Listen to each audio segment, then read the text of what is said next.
May 15 meeting of the Rancho City Park District will order. Zach, can you lead us in the pledge? Absolutely. Please stand. Put your hands over your heart and repeat after me. I pledge allegiance to the flag of the United States of America and to the republic for which it stands, one nation, under God, indivisible, with liberty and justice for all. Thank you. Roll call. Director Dunn. Here. Director Gregg. Here. Director O'Brien. Here. Here. Director O'Brien. Here. Vice Chair Avila. Here. Chair Freeman. Here. Agenda review. Thank you, Chair and Board. Good evening. A couple things to note. Andrew Fastow is representing us, BDK, as our attorney this evening. Our regular attorney wasn't able to make it, so Andrew is sitting on and he is available online for us. And then secondly, I did need to pull item 6C from the consent agenda for a potential amendment, but I can talk about that when we get to the item. That is all I have, Chair. And which one was that? 6C? C. Yeah. Should we discuss that now? Probably when we get to the item. That way it's in the proper order. So. Approval of the minutes, May 1. Public statements for items that are not on the agenda. Thank you, Chair. I think I have one public statement card for general comments.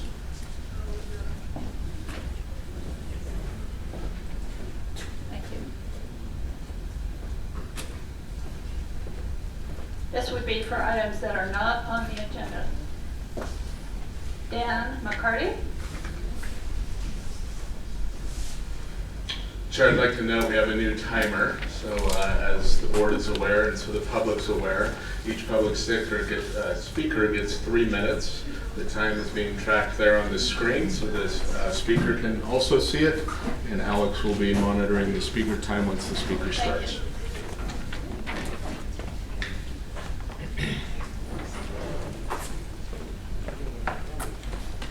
Hi, I'm Daniel McCarty. I'm a 36-year resident of Simi Valley. I want to thank you for the opportunity to speak, and thanks also to each of you for serving our community.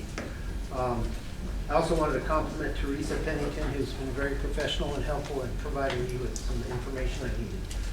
I'm here to make you aware of a situation that may result in some unexpected expense and possibly a legal challenge, or both. This is an issue that could create potential liability for the Rancho Simi Recreation Park District, as well as the Bridle Path Homeowners Association, of which I'm the president. On November 22nd, 1999, our association and the district entered into an agreement for an easement over association land to open the Albertson motorway for public use. In exchange, the district provided gates, fencing, and signage to help prevent trespassers from entering the association's private property. Based on a recent survey by Southern California Edison, one of the gates and one card reader are installed on private property not belonging to the association, and the second card reader and solar panel for that gate are installed on land that belongs to Edison. I received a formal letter from Hira Yoshihara Saint, an attorney for Southern California Edison, requesting removal of the encroachments from Edison property no later than June 30th, 2024. We'd like to partner with the district to develop a plan that would increase security and also hopefully reduce vandalism by relocating that gate onto our property. Edison property there is only about 50 feet wide, and instead of building it on our side of the Edison property, they built it on the opposite side. This is a gate that was installed by the park district. That's all I have. And you have a copy of the letter I received from Edison. Okay? Thank you very much. As you know, the board, under public comment, can't take any further action this evening. So this will be referred to the general manager. Yeah, we'll be in touch and see if we can work together to get that issue with Edison resolved. I'm sorry, I didn't hear you. That's what I thought. We can't take any action under public comment, and I'm referring it, the board will refer it to the general manager, Dan Pernick, and he'll be in touch with you. I understand. Thank you very much. Is there anyone else that would have an item that is not on the agenda tonight? Anyone on Zoom? Yes.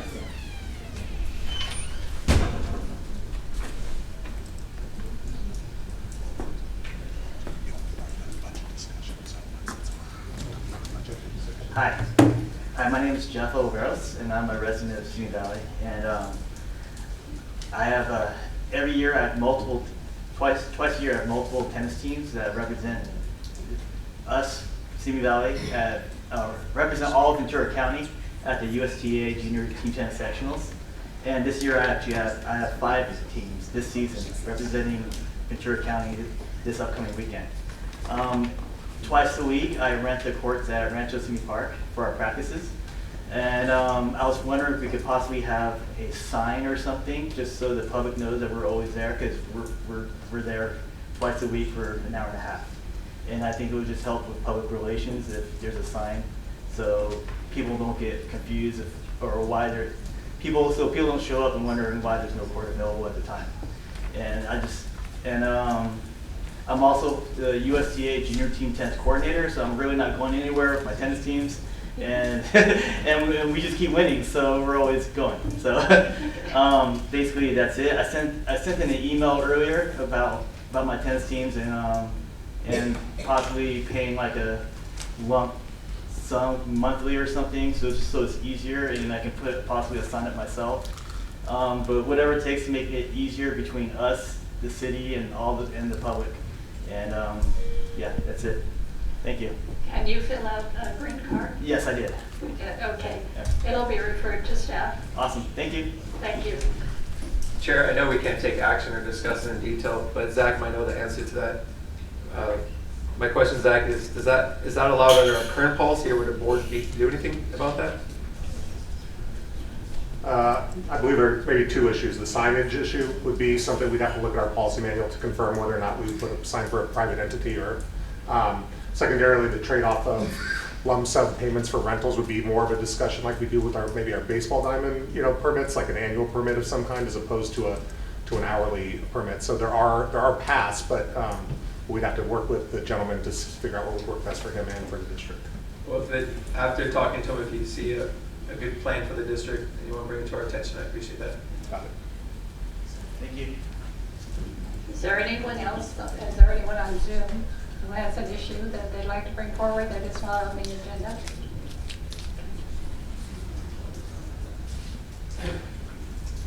Thank you. Good evening. My name is Erwin Whitland. Excuse me. And I'm a longtime resident of Oak Park. And I'm here today to talk about the basketball court and the lighting situation. Like I said, I'm a longtime resident in Oak Park. I know, Jen. I've been involved with the basketball facilities for a number of years. I'm an empty nester at this point. When my kids were younger, I was involved coaching both boys and girls for 8 years. I had some involvement with the travel program. I helped organize a team that we took into an independent league. And the lighting was never good, so we always had to adapt what we were doing out there because of the lighting. I know that there's youth programs, again, that are out there practicing in the evening. So if there's improvements made to the lighting there, that would help them as well. I also want to, I didn't expect to be speaking this soon. I also would like to thank the group for repaving the basketball court. I suspect that you were involved in that decision and the budgeting issues. It's a beautiful court. It's become a source of great pride. People are very happy with it. People talk about it. It's actually led to renewed interest in the basketball court. There's greater activity going on, not only basketball players, but other people. I myself was invited unexpectedly at my age to start playing in pickup games. There's a group of us that formed. It's growing. It's continuing to grow. But my specific concern is that in the evening, when the lights are on, we're playing under the lights, you don't nearly have the same visibility, and the game is not nearly as safe as it is when we're playing under sunlight. I myself, for example, within the last 6 months or so, I mean, I was struck by a basketball, so I required some pretty extreme dental work that was overdue, so maybe it was a favor for me. But I gave you these pictures that I just took this morning, so you could get sort of an overview of what we're looking at. If you look at the first picture, for example, you can see the vastness of the area, and there's 4 old-fashioned lights. I don't profess to be a lighting expert or a lighting technician. They're the type that when they go off, you have to wait 20 minutes to turn them back on. But the simple reality, in short words, is that the lighting is inconsistent. There's darkness, there's shadows, and even though it might not be intuitive, because you're playing basketball, you have a ball that's moving at an angle. It's not like tennis, for example, where it's linear. So the ball ricochets, the ball hits the backboard, the ball hits the rim, so people are getting hurt, people are jamming fingers. Like I said, I got struck in the mouth, so I required dental care. And the last thing I'll say, because I see I'm running out of time, is I know there's a line item to improve the tennis courts, and the tennis courts right now have 14 lights, basketball courts have 4 lights, and the tennis courts, from my perspective, cover much less area than the basketball courts, so it would be in everyone's best interest to improve the lighting at the basketball court. Thank you. This actually could be considered a capital project or an improvement, so we can just add it to our list perhaps with later discussions. Okay, and the last thing I'll say is I know there were a number of people from my area that wanted to participate in Zoom. A lot of them have children, so I don't know if they're available. There might be some people on Zoom, so I don't know if you want to invite them in because it would be the same topic, or if that's not the protocol, but I just wanted to let you know that. Thank you. Okay, thank you. Is there anyone else in the audience on an item that is not on the agenda? And the items on the agenda are capital improvement projects later. Okay. Hi, Stephen Hoffman. Nice to see all of you again. I'm here to talk about the pickleball lines at Deer Hill. Today I was in one of the 2 strip malls in Oak Park, and by chance the car that pulled up next to me was Phil, who is one of the primary people of, I think they're called Pacific Tennis Courts. So I took the opportunity to ask Phil. I said hello. I introduced myself. He said, "Hey, did you get your line squared away?" And I said, "No, it hasn't been done." And he said, "Well, I have a simple fix. I can help you guys. If you could just get a hold of Tom, have Tom reach out to me, and I could take care of this." I subsequently found out from Sandra that Tom is related. He might be here, but somehow he's related to the Parks. I know that there was an encounter with a gentleman, and we were thinking about not using him to do the lines. I think we have paid him, and I think he should fix the lines. And the vibe I got today was he was prepared to do it. The lines are unplayable. If you're not a pickleball player, you wouldn't understand, but it's not just the sidelines, it's the back line, and there's a line on either side 7 feet from the net. 90% of the game is played in that 7-foot range, and I would say 30 or 40% of all points end with, "Oh, it was a skipper or a slider," because as soon as the ball hits one of those lines, the game comes to a complete halt. On Wednesdays, we get a big crowd from Bentu because they have a league there, so a lot of their players can't play. And the overall consensus opinion is, how can you possibly play pickleball on these courts? It's slippery, it destroys the beauty of the game, which is playing at that 7-foot line. It doesn't matter if the ball is hit at 5 miles an hour or 45 miles an hour, the game grinds to a halt every time it hits a line. So if we have someone who's prepared to fix the lines, I think we should readdress reaching out to that person and giving them a shot to fix it. Maybe they're not the right person for the construction of the build later this year, but we really, for more than just the game, we need to get the lines fixed. We've been dealing with this since November, and it's really kind of an embarrassment. You know, I'm the ambassador, so I take the heat from the players, and it just would make everyone's life much, much better if we just came to terms with the gentleman to fix our lines. And I appreciate your time. Thank you. So I don't know how the board wants to handle this. I had both some questions and some comments on this. It sort of overlaps with a project priority, so I was prepared to do it at that time. I can do it now, or we can wait till we get to the project priorities portion. I think if it involves board discussion, we should wait for the project priorities. Thank you. Thank you. Is there anyone else? Gary Gossett, Chair. Gary, I apologize for cutting you off. For people that just joined us, we're talking about building tonight and projects, and anything that involves building is on the agenda for later in the meeting. So if it's any request to build anything, that's what we're talking about a little bit later.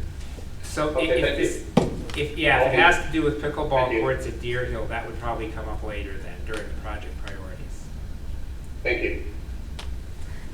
I want to make sure everyone has filled out a green card that spoke. Okay. Yes, sir. Hi, Rob Taylor. I just want to echo what Stephen Hoffman just said about the lines at the court. And I, from my understanding, this isn't a new item because it's something that's it was already paid for. It just wasn't done well, and just with any type of something, if it's not done well, then you should have the right to have the contractor, whoever it is that did it, come out and fix it to standard.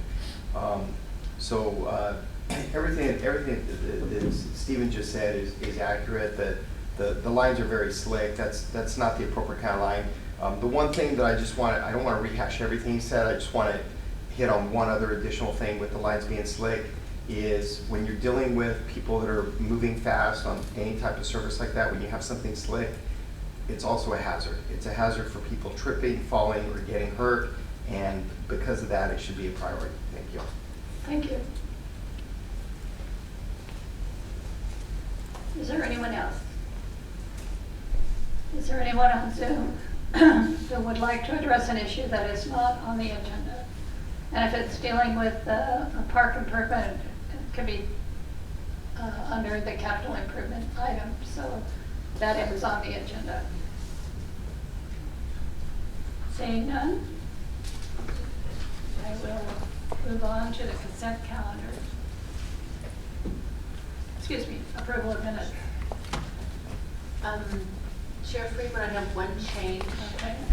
On page 5 of 6, under board comments, my comments, I attended a Calhoun event lecture on Stanley Milgram. That's not Billy Graham. It was Stanley, like Stanley Steamer, and Milgram is Milgram. And I should have spelled that for you last time when I mentioned it. It was basically a lecture on the Stanley Milgram experiments, studying obedience in normal, sane people. That's it. Are there any other corrections? Is there a motion? I'll move approval as amended. I will second that. Roll call? Director Duncan? Yes. Director Gray? Aye. Director O'Brien? Yes. Vice Chair Avila? Aye. Chair Freeman? Aye. That motion carries with a unanimous vote. Go on to the consent agenda. First item is approval of the accounts payable check register. Did any board member have a question on any of those? Okay. And we have the receive and file Prop 4 appropriations limitation. Item C is approval for publication of legal notice concerning Prop 4 appropriations limitations amount. And this was scheduled for the June 19. Hold it just a minute, Elaine, just a minute. We should take action on item 6, A, B, and Okay. D, and Not then we'll just come one, back to item not C. one. Motion, okay. I have a motion on A, A, B, and D, A and B, I will make that motion. I'll second. and D, please. A and A, B, D. and D. Roll call? I'm just, this is so muddled, I'm just going to clarify this. So there's been a motion made for approval of items A, B, and D, and that motion has been seconded, is that correct? We could do D and pull C and deal with it That was, separately. the recommendation was to do A, B, and D, that's why I'm asking the question. Is that- Correct. Direct Yeah. Apple. Roll call? Director Denners? Yes. Director Gray? Aye. Director O'Brien? Yes. Vice Chair Avila? Aye. Chair Freeman? Right, yes. That motion carries with unanimous vote. The reason for the pulling items. One second, Chair, I need to put this in context real quick. So I recommended that we pull item 6D because there's a date in there related to your next board meeting for publication or the meeting on June 19th, and the chair wanted to request of the board a potential change to that meeting date. And if we get the change, then we'll change the meeting date in the notice of that. Okay. Yeah. The reason I brought this up is because I received notification that the city retirement party for Brian Gabler is on that evening at 5:30. And I know that there are members of staff as well as board members that would like to attend the retirement party, which I believe is going to be at Strathern, right? Not confirmed yet. Oh, not confirmed yet, but anyway, the retirement event is going to be on Wednesday, June 19 at 5:30. And so my thought is that we would change our June 19 meeting to June 20, to Thursday night, if it would be all right with members of the board, to allow staff and others to attend the retirement party. I'm generally not available on Thursday nights, so that would not be a good date. Would you be available Tuesday? Wouldn't it, yeah, can the things we're doing be done on the previous meeting or the following meeting would be a month later, so. We were planning to adopt the budget that meeting, so Yes. it's an important meeting and timing wise to get the budget adopted before the end of the year. I wouldn't be able to do the day before. I have work obligations that evening. Okay. Could we do later that night, like start late? Could we start slightly later? Like we could start our meeting at 7 or 7:30? That's a possibility. What about Monday the 17th? Hmm? Monday the 17th, does that work for everyone? What's the feeling of the board? That works for me. Yeah, I can't make that decision tonight. I'd have to check my calendar. So I'm okay with doing it at 6:30 or later on the same night. I don't think 6:30 allows the Doesn't time allow us for to the schedule.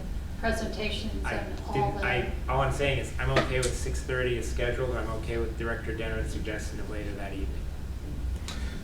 if I could, Chair, Teresa, how many days does that notice need to be published for? The one that we're doing tonight? 21 days? So we can't wait till the 5th to make this decision, our next meeting, because we got to publish. That's not going to work, so.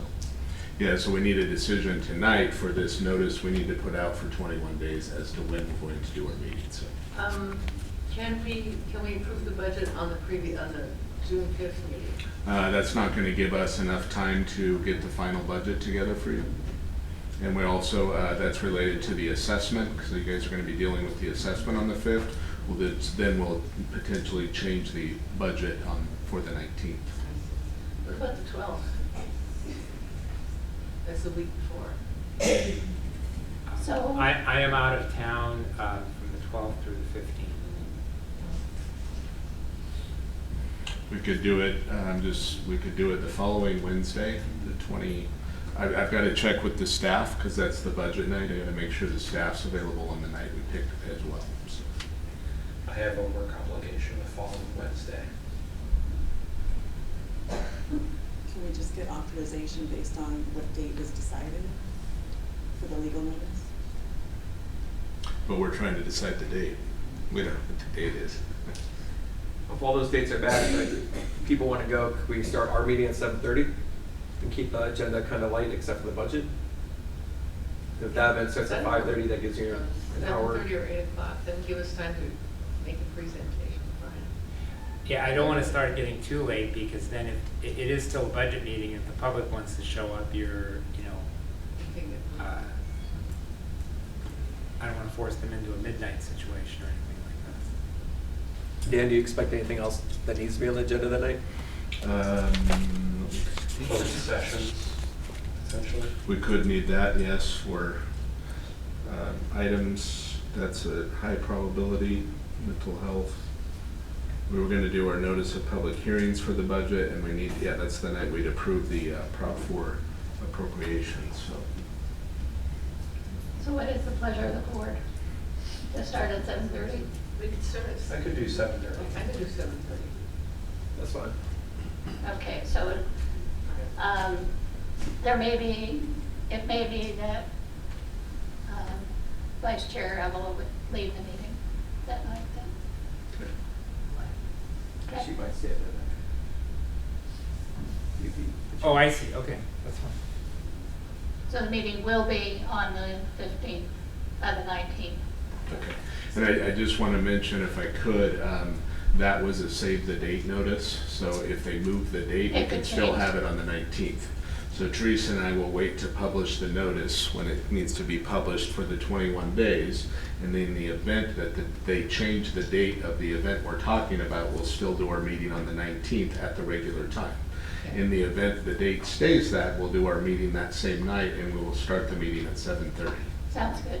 Okay. So can I have a motion to that effect? I'll make the All you're doing is you're approving item C Right. with changing the start time of the meeting on June 19th to 7:30. Yes. You need a motion? Wait a minute, though. You're saying that there's a possibility that we could still be doing the meeting at 6:30? I'm asking for the flexibility, unless you guys want to start it at 7:30 regardless. I'm saying if for some reason in the next 6 or 7 days before we have to publish the notice, if they move the date of that event to a different day. Do you need the specific time is what I'm asking? No, I need the flexibility to start the meeting on the 19th at 6:30 or Right, 7. but for purpose of this, you don't need the time for purpose of this motion. That's a good point. No, I do not. Right. So the date stays the same. Yeah. Okay. Okay. I'll make the same motion that I just Wait made. a second. Second. Roll call? Director Denners? Yes. Director Gray? Aye. Director O'Brien? Yes. Vice Chair Evelyn? Aye. Chair Freeman? Yes. The motion carries with unanimous vote. Presentations, scheduled items, and public hearings, none. Continued business, none. New business, review and discussion of the district's proposed capital improvement projects, proposed draft preliminary budget for fiscal year 2024-25, and significant changes from the previous year's budget, including community input from stakeholders, partners, and the public. Thank you, Chair. If I could have Alex put up a PowerPoint, and as a part of the PowerPoint, I'm going to make a suggestion on the process and the timing of how we handle this item and community input and board directions. First of all, I wanted to start by indicating we did extensive outreach to the community as the board wanted. The board has asked us to make sure that when we're talking about our budget process and particularly capital projects, that we wanted to get as many people here as we could so that the board has meaningful input as you make decisions on fiscal decisions, primarily on capital projects, but on the general budget as well. With that, over the last 2 weeks, we've had 3 separate social media posts on Instagram and Facebook, so we've reached out that way. 2 weeks ago, we released a press release, which was the notice of this meeting was included in the Simi Valley and Oak Park Acorns both in advance of this meeting. We put the agenda obviously on the website. We reached out to 2 community groups, the Chamber of Commerce and other folks that might be interested in the Park District's business. And we also sent an invite out twice, once to 53 stakeholders that we know have been involved in our budget discussions and capital projects. We sent an invite, a letter to them a couple of 2.5 weeks ago. And then when the agenda was published on Friday, we also sent the agenda and the item to that same group of stakeholders. So I just wanted to let the board know that we've done pretty extensive outreach to accomplish your goal of getting public input regarding the Park District's budget and capital plan. So with that, in terms of order, what I'm going to suggest is that we do this in 2 parts. That way the folks that are interested in the capital projects, like most are, we do that first, and those folks can either stay or go if they would so choose. And then part 2 is what we call our operating budget. That's our day-to-day maintenance and other obligations that we have. With that agenda, what I'd recommend is that on the capital improvement plan, I'm going to go through the 24-25 budgeted proposed. This is all draft. This is our first time looking at this. The proposed budgetal capital projects. I'll go through the proposed budget capital and vehicles, and we'll talk about the planned capital projects for out years. And then I keep track of the community requests for capital projects that we received during the year. So we make note of that to make sure that is brought up here at your budgeting meeting. And then any items that the board has brought up or any other items that have been brought to our attention. Then what I'd recommend we do is after we provide the presentation, which I expect to be it'll be quick, that we take community input. Well, actually the board questions, so if the board has any questions, we would do that. And then we'll open up for public comment on the budget. And then after that, I would recommend we don't take a break, but after the public comment, I would recommend that the board deliberate or provide staff direction on the capital items. Once we complete that, maybe we can take a break, and then we'll start the second part of the meeting, which would be the operating budget. And we'll follow the same process with the operating budget. So you'd have 2 points of community input and 2 points of direction if the board would prefer to do it that way.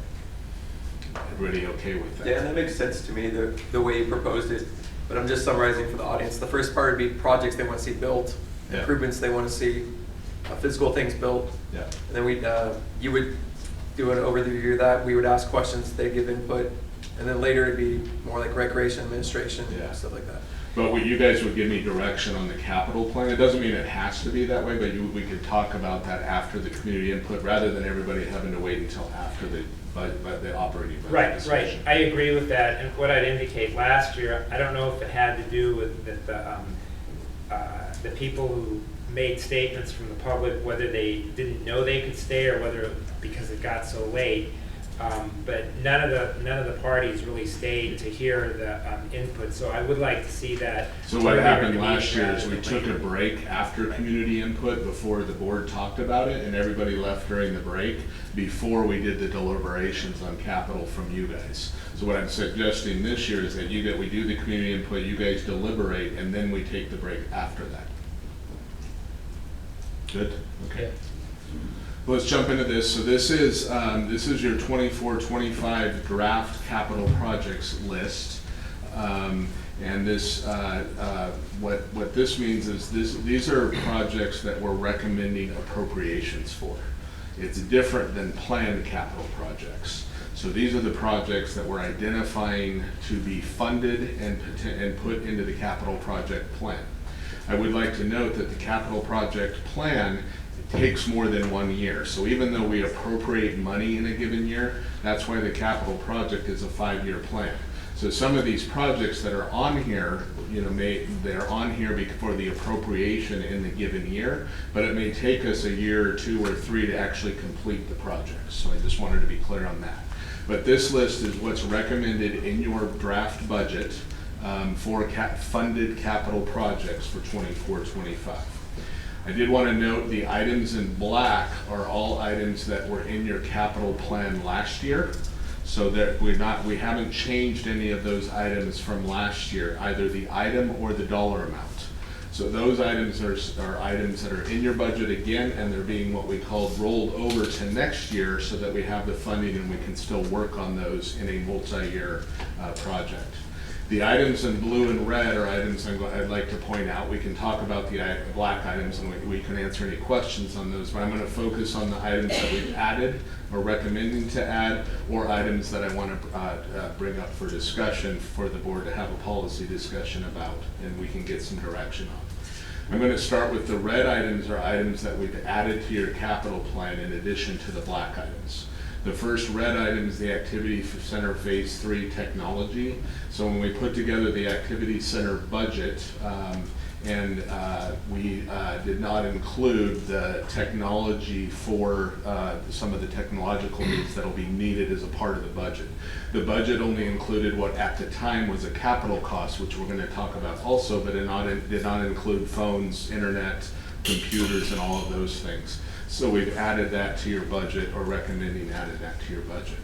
The next item in red is Deer Hill Pickleball. The board had previously directed that staff had do that project. That had not been added to the budget yet.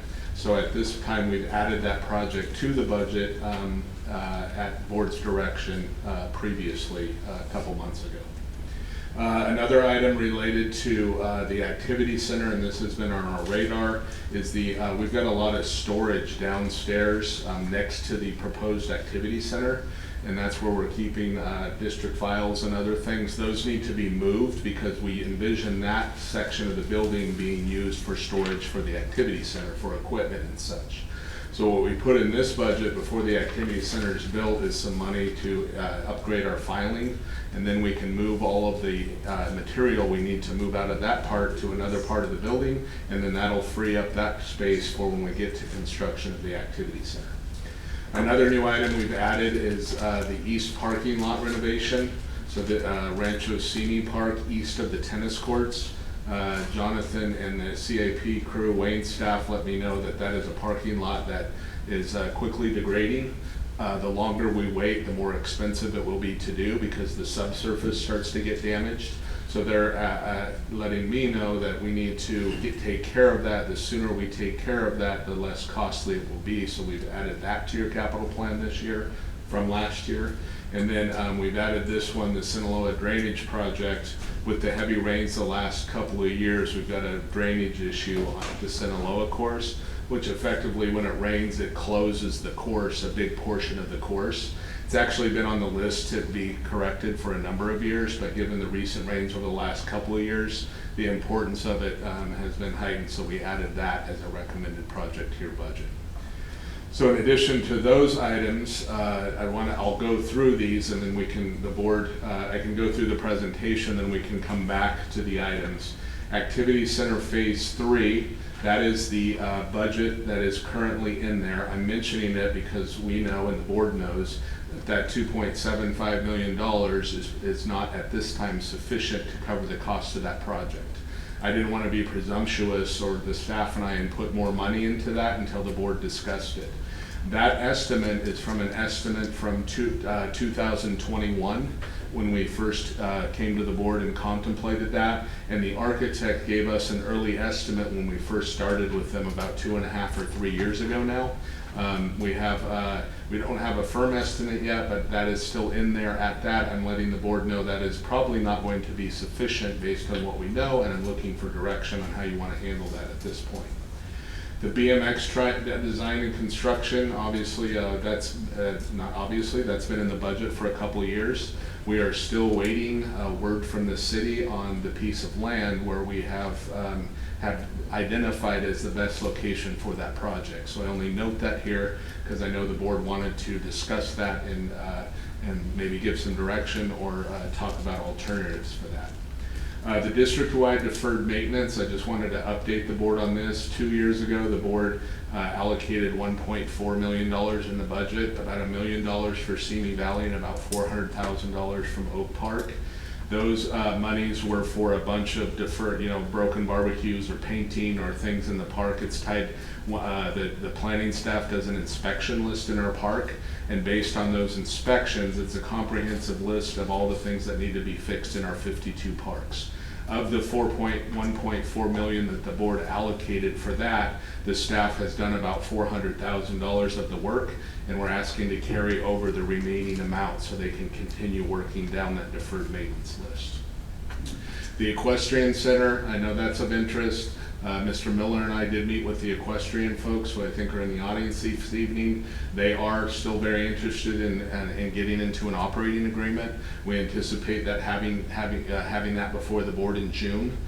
We've been working with them on that. I just wanted to note that that's still in the budget, and I still expect that we'll be signing an operating agreement or bringing that to you for review as it relates to that potential project.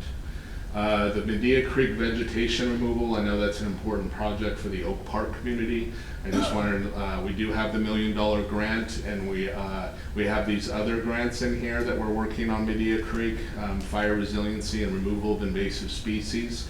That grant requires a large environmental review of the creek and sign-offs by California Department of Fish and Game and some other permittees, the county. So we are starting the process of the environmental for that project. Once we get the environmental complete, that'll give us a scope of work, and we can come to you with a contract potentially to get that work done with that grant received. The pool building, I wanted to mention this. The state budget is upside down.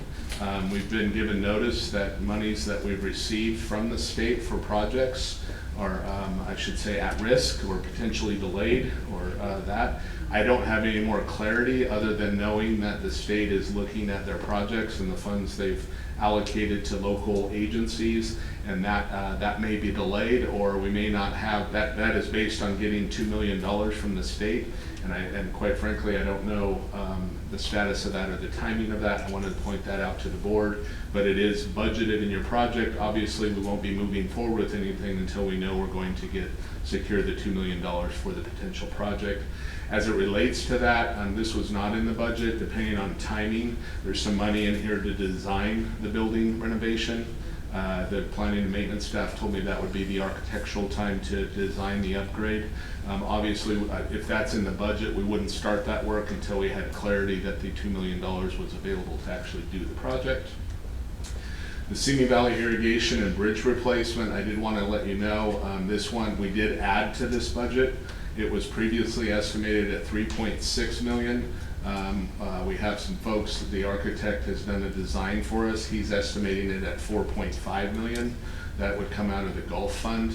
So I have increased that budget, or recommended to, from last year's budget of $3.6 to $4.5 million in your current budget.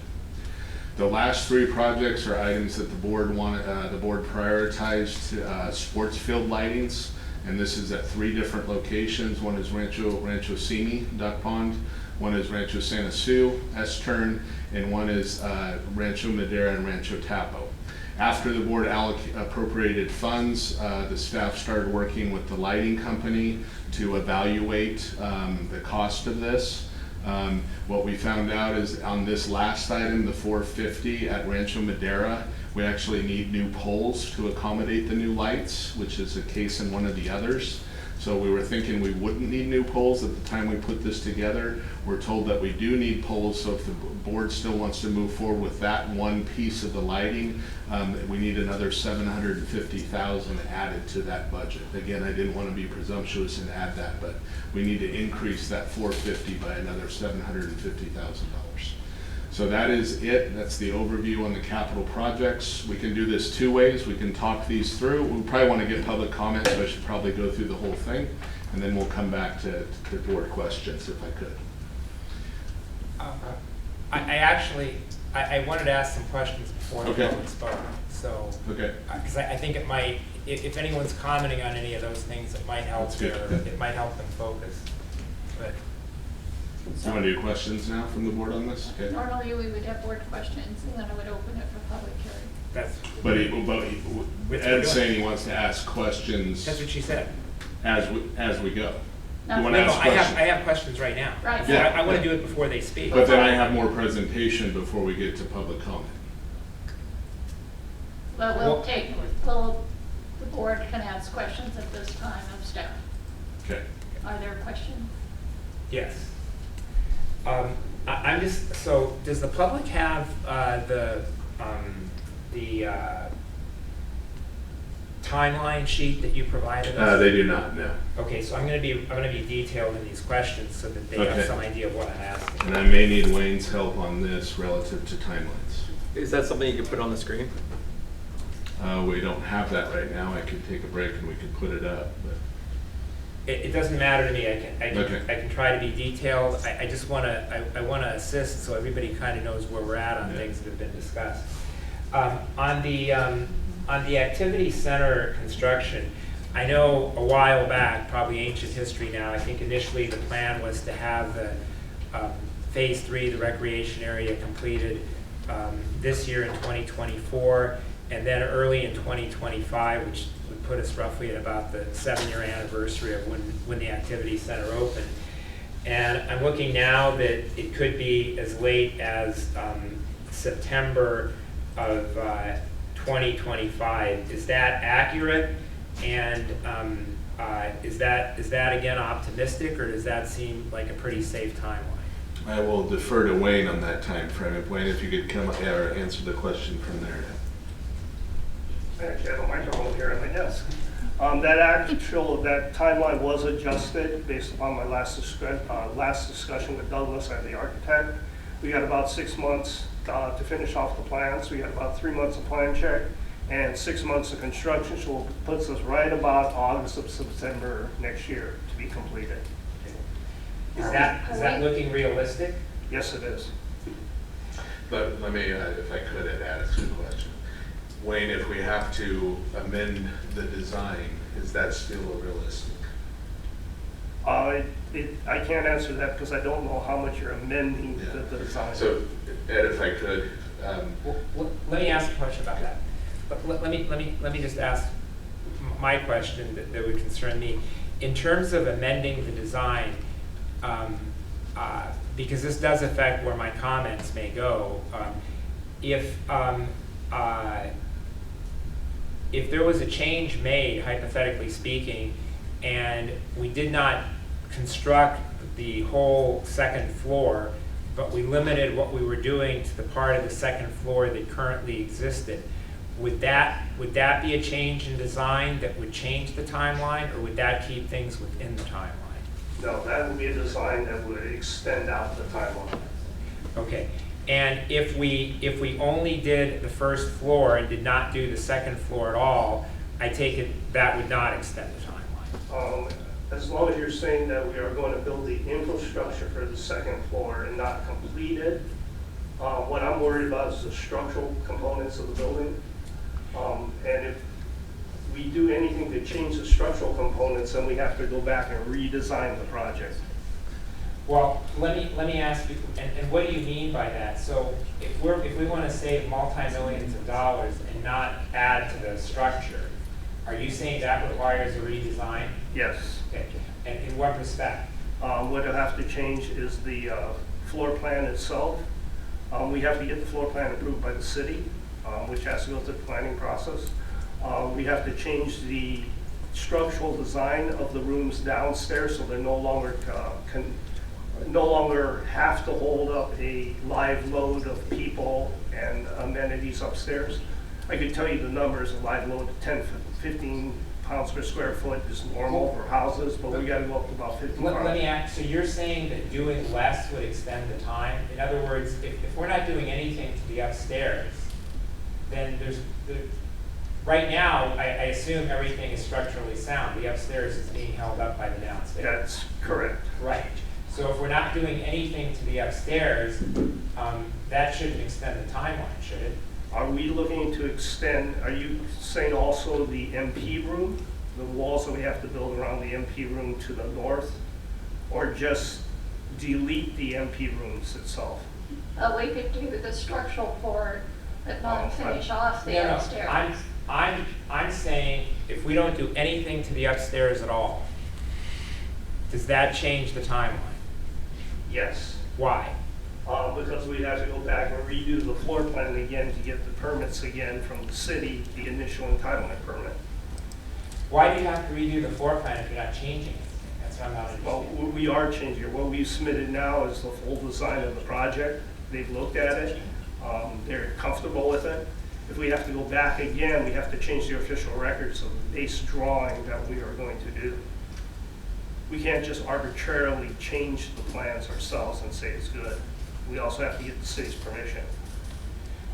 So if the downstairs was as designed and we did nothing to the upstairs, you would have to get permission from the city to do that? Yes. Ed, if I could clarify, I think what Ed is saying is we're not going to add or what Ed is saying is we're not going to add any of the rooms downstairs. We're just going to leave the downstairs. Do we still need a change in plans?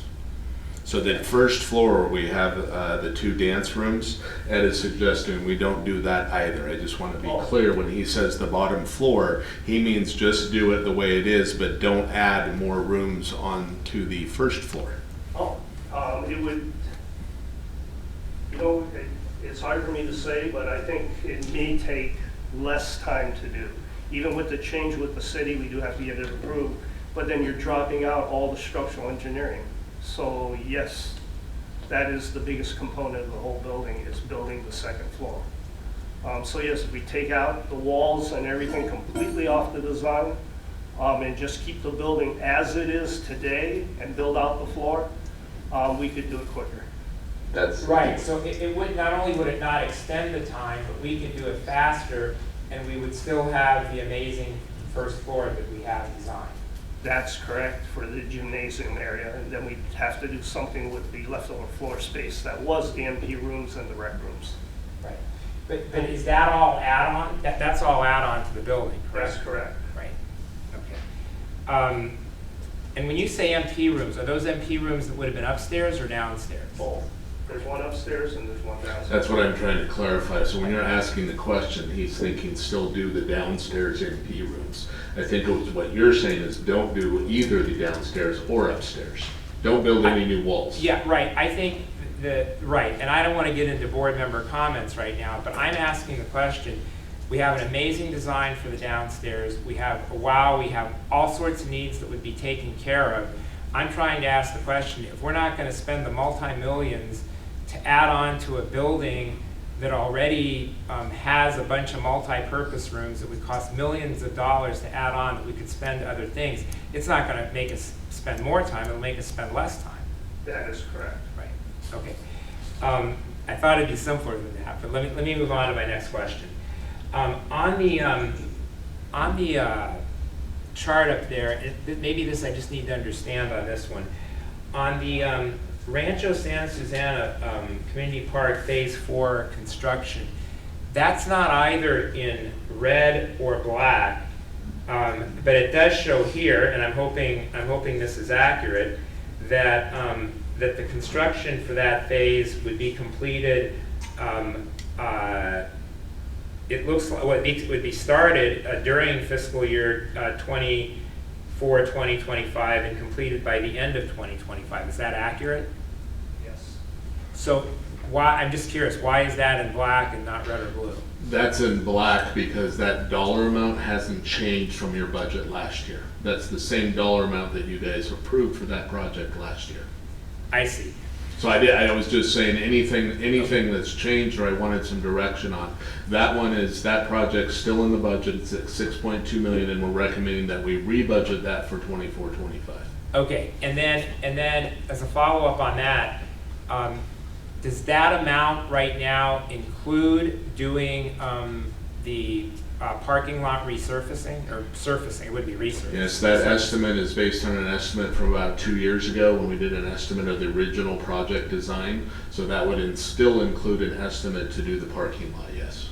But we know from another parking lot that we decided not to do that the estimate for the parking lot is likely to go up. Is that right? All of these projects have a possibility to be higher than what we estimated 2 years ago, yes. And what is the current amount that it would take to surface that parking lot? I couldn't answer that question at this time. We don't know how much of that 6.2 Is the parking lot? No, I don't have the detailed breakdowns with me. Okay, all right. And then my next question is on the sports field lighting. I know that at the original, we had a number of people who spoke, not just at the project priorities meeting, but on a number of occasions during the past couple of years in regard to the lighting for the fields at the various parks. And I know it may not have been unanimous in terms of the priority given to the sports field lighting, but it's certainly a majority of the board was concerned about it and wanted to see it done sooner or later. Has that been given priority? Because I'm just wondering why that's in blue and not red. That's in blue because I was letting you know that we needed to talk about those because in order to complete those, I need more money added to the budget. That's why it's in blue. And that's as to the third item on there? Yes, to the third item there, that project budget is short. But I was thinking, you know, if we need more money and whatever you decide on these, you know, you could prioritize each of these differently. That's why I highlighted all three. Have those been prioritized during the past year? In other words, were they on hold, or have we been moving forward on them? I'll ask Wayne that. I believe if you look at your project calendar, it should identify the construction time period. So I will ask Wayne. I know we've been doing work on that, so I'll ask Wayne what priority he's been giving to those with the planner's time. The two priorities that we've been looking at are Rancho Santa Susana, since it's going to be built almost concurrent with the phase 4 improvements. We want to get all the lighting done in that park. And the other one would be Rancho Simi Community Park, because that's a complete new lighting system for the entire park. Though that place, the poles have to be removed and replaced. We have talked to Musco Lighting. We do have preliminary plans for them already. They've already worked out how many fixtures and number of poles and the foot candles for each one of the fields. We're going to get a little bit of quality lighting, a little more bright lighting with LED lighting. We're going to save a little bit of money on the energy part, but not a whole lot. But we are working on it, and I believe the timeline's pretty good. Okay. Two more things. BMX. What is our latest contact with the city, and where are we at with the city? We had contact with the city 2 weeks ago, and they're still evaluating alternative uses for the property that was identified for that project. Have they given any answer in terms of whether they at any point intend to give us land to build a BMX track there? No. Okay. And then the last area is Deer Hill Pickleball. So in an email that, unless I misread it, and it's possible because I'm looking at a lot of information here, in an email we got a little over a week ago, it indicated that would be completed by October unless there was some appeal which could extend the time. Now I'm looking at it, and we're looking at the construction wouldn't even start until November and could extend into January of 2025. And so when I see that, I'm always assuming it's going to be at least January of 2025. So is that a new timeline? So the pickleball detailed timeline was done independent of this larger calendar, so I'll have to ask Wayne which is the more accurate time frame, the one we sent out last week or the one that's on this larger Gantt chart? The one that's on the most recent Gantt chart that was just updated. We are in plan check right now. We don't know how long that process is going to take because there are some appeals that are being pending or the county's looking over right now. Okay, and how long could the appeals extend it? I'm just going to assume January of 2025 right now. How long could the appeals extend it beyond January of 2025? It all depends how the county wants to handle it. Each appeal could take up to 45 days. If they want to take all the appeals at one time, which they typically do, they'll lump it all together and do one planning commission hearing. We'll still be pretty much online to complete in January of 2025. Okay, so let's go with January for the time being then. That's 8 months out. So is there something we can do about and we already had speakers talk about this. It came up at the last, I don't even know what to call it, the outreach at Oak Park. I've had phone calls about it. I've had people ask me about it. It certainly affects the enjoyment. It appears that it could affect the safety. Is there something we can do about the lines in short order? To me, even the October timeline would have been 5 months out. That's a long time to have people not getting the intended use of the courts. Now we're talking at least 8 months out. Is there something we can do? Wayne, I'll start with this one and correct me where I'm wrong. So the original gentleman, Phil, went out and did the original work, and he had said that he would come back and do the lines the way they're supposed to be done for, I think, $300. We then had some disagreement with him, with both community members and others, and he said, I'm not interested in redoing the lines. I believe we did get a quote from another vendor to redo the lines, and it was $6,700 because he didn't do the original project. So that is news to me that Phil is now interested in potentially doing the lines again. I don't know what price he would do them, but I would definitely recommend if Phil's now changed his mind and he's willing to come do the work, pending the board's okay with that, I'd definitely recommend we pursue having Phil come back in and fill the lines before January. I think we were kind of holding off because we had the quote of $6,700 to redo the new ones, which we can do, but we were in that kind of limbo period, so. Okay, those are my questions. Is that Everything accurate, else- Wayne? Everything Yeah. else will be comments. So I will, we can pursue the, Dan, one quick question. Yeah. Just about the pool money, and when it comes to that. Understanding the state budget is what it is, but that is reimbursable funds. 2 correct? million of that is, we've included money, which was, I think, in your last budget. We're estimating the cost of a renovation at 2.3. So we have $300,000 of district money in that project and $2 million of state money, plus the design money of 45 would be district money. But yes, that would be reimbursed, yeah. I just know in conversations in Sacramento that there's the suggestion that if we just push it off a little bit, it'll be folded back into a budget and then can become relevant again. I also wanted to add on to the activity center, I meant to say this, based on the numbers I'm hearing on the current design, I don't think we can build, it's not affordable on the current design based on the numbers I'm hearing. So I've done some extra due diligence and asked some more questions of the planning staff and looking at the design since the last time it came up. And, I was thinking if we could get it done for something more than that, maybe a little bit more from my perspective, that would be okay. But again, we won't know the cost of it until we bid it, but based on the numbers I'm hearing, the numbers for the current design are not achievable in my opinion. I would suggest on the activity center that before we make any real decisions, we have a working meeting with the Well, that public. goes to comments, and I'm gonna have a different comment than that, so should we wait till comments? Yeah, that's, so for that? I'm adding to my staff report, I intended to make that statement. to the Just a board. question, so I take it that means the amount would be significantly higher? Based on what I'm hearing, yes. And that's what I've heard too. Yes.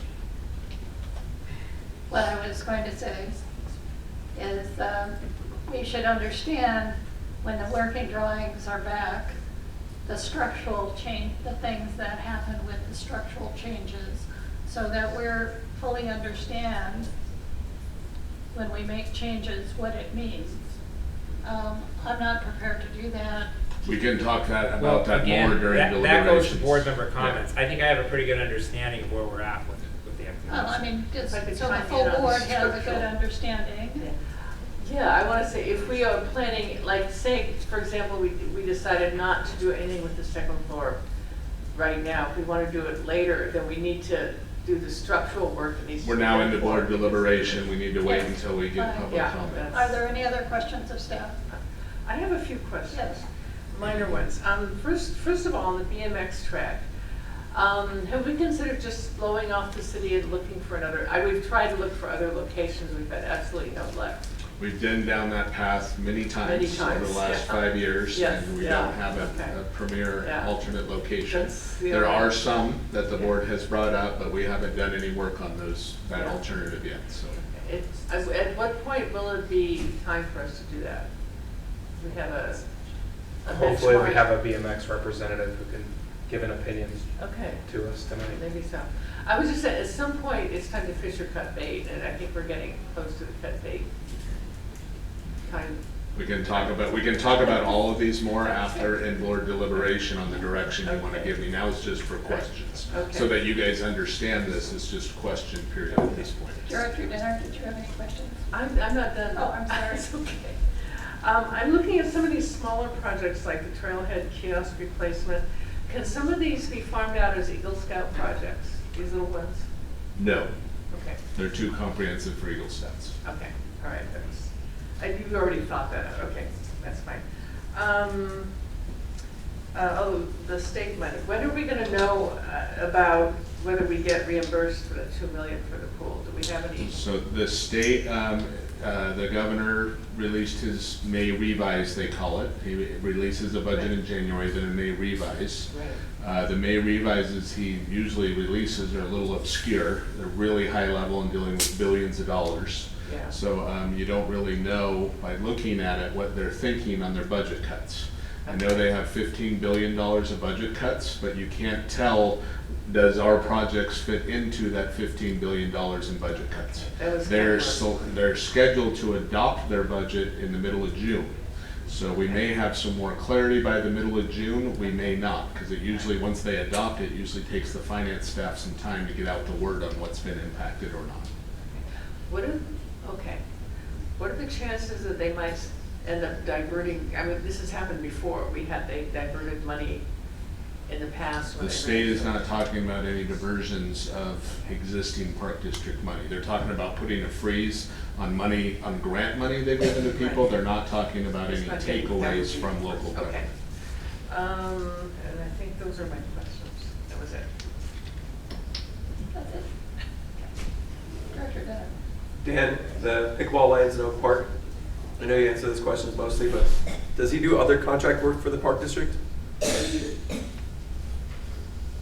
think he does. You're talking about now with the city tennis courts in particular. He hasn't up to now. He has given me 3 price quotes to do some resurfacing work in Simi Valley, which may have motivated him to be a little kinder to the Oak Park situation. Well, yes, the answer is yes. He does have and probably will do work for us in the future. From what I understand from Wayne, and again, Wayne, correct me if I'm wrong, he's the only person in the local area that does it. So if you go too far outside of the area, it's hard to get them here, but it costs you more if you're contracting with somebody else. So and Wayne, are there anybody? Is there other folks that'll do lines around? You told me there's not. Really. None locally. The nearest one is in Tustin.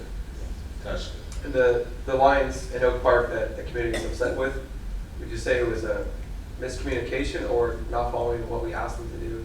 No, there's different levels of, I'm going to say roughness in the paint. He took the one that we typically use for basketball courts and he put it on a tennis court. I didn't think it was going to be that bad, you know. They're pretty close in roughness. But I guess there is some slipping issues and there's some, you know, I haven't been out there myself to play pickleball. I don't play pickleball. We haven't heard of any trip and fall injuries, though tonight we did hear that there was a possibility of it because it is slick. But yes, if it needs to be redone, we'll get it redone. I mean, one way or another. But our only option at this point at a reasonable price is built. Any other questions? No. No. I was wondering on the activity center, are they in second plan check or first plan check, or where are we? They're not in plan check. They're in the planning department to get the entitlement permit situation cleared up. So they haven't been put into plan check yet? No, there's no working drawings to put into plan check as of this point. The architect's still working on it. He's going to need about 5 to 6 more months to complete the entire plan set. Okay. And when we get to deliberation, I'm planning to explain why the cost estimate has increased so much. But I want to wait until you guys start talking about it so we have an understanding. At least we can have an initial discussion about what's causing the price changes from the original estimate. Chair, I do have one wait a minute. Can you, what is causing the price change? Okay, so when we did the original cost estimate of $2.8 million in 2021, that included building the second floor out and adding rooms on the first floor, right? So that's what it was based on. The architect and the planning staff had said to be more structurally sound, it would be good to move the second floor out 10 feet. Moving the floor out 10 feet is what's really changed the price from the original estimate. Secondly, the original estimate included $200,000 for the playground. I'm told that the current project, the playground, is estimated at $700,000. Third, the original cost estimate had about $200,000 in for the HVAC. We just went out to bid and got an HVAC for this side of the building at $1.2 million. So if you take just the playground and that, the 1.5, and then you add on the structural work that's needed to extend the second floor out 10 feet, that gets you into expensive structural construction work. Okay, can you elaborate on that, extending the second floor out 10 feet again? Okay. They're saying it'd be more. The original cost estimate, when we had it concepted, when we had the concept and did the 2.8 million, Yeah. we were going to take the second floor and we were going to add, to extend it to where it is now, to add a couple of dance rooms and a couple of party rooms. In addition to that, we were on top of those rooms on the second floor, we were going to add the second floor there. So Okay. that's kind of going this way. When they were looking at the structural plans, they recommended that we widen the whole first and second floor 10 feet wide. That gets into having to redesign, and Wayne can correct me if I'm wrong, that is where the structural cost comes in by expanding that to the floor. Expanding that, yes. But in doing that, it doesn't change the design requirements, closing that section off from the office portion. I mean, separating the office and administration from the recreation. What I'd like to do, I think, with this, if we're going to talk about it, I'd like to get a map maybe, and we'll put it up here during deliberation so we're clear on what we're talking about. Because I'm not understanding that. It'll be better to have a drawing up In here. other words, we're closing off, separating the uses. So, The uses will still be separated Separate. regardless of what we do. right, okay. Yeah, so regardless of what we do with the design back there, the uses will be still separated from this part of the And building. there'll still be the need for additional restroom facilities. I think we will still need some additional restroom facilities. Depends on what we do. Okay. Yeah, with the reduced count, if we do eliminate all second floor construction or room construction, the existing restrooms may be okay. I just don't know what the count will be exactly, how short we want to be or we're over. I'll have to figure that one out after we decide on what we're going to eliminate. Right now, the bathrooms are designed to be function for both the upper and lower floors. We do have bathrooms on the upper floors because we have a concession area. If we eliminate the concession area, eliminate the upper bathroom, eliminate the MP rooms, we may need no more toilets. I mean, we have a toilet back there, a restroom facility with, in the men's room, since that's the only one I go into, 2 urinals and 2 water closets. That may be sufficient for the entire design. The proposed design has 6 water closets and 2 urinals for the men's. So it's substantially a lot more. Thank you. Chair, I had one last question, but it was for our audience for when they give public comment. If there's people from the BMX community, which I see Chris was back there, I also had that question from them that Ed asked about our staff, if they've had any public contact with our city council or the city, any update that they might have heard. So if they could give us feedback on that. And also I'm asking for feedback. Kate, you mentioned, should we fish or cut bait, I believe the phrase was. Yeah. I'd also like some public input on that. We might not decide that tonight, but I just want, if they mention that. I mean, yeah, it's just waiting for the city to make up their minds. Is there any further questions? With that, I will open. We have more slides to go through. This is what we were going to do questions, yeah. The next part that's included in your draft budget is what we call capital outlay vehicles or others. So these are smaller things or vehicles. The items in black are items that are being carried over from your previous year's budget at the same dollar amounts. The items in red are new items that we're recommending in this year's budget.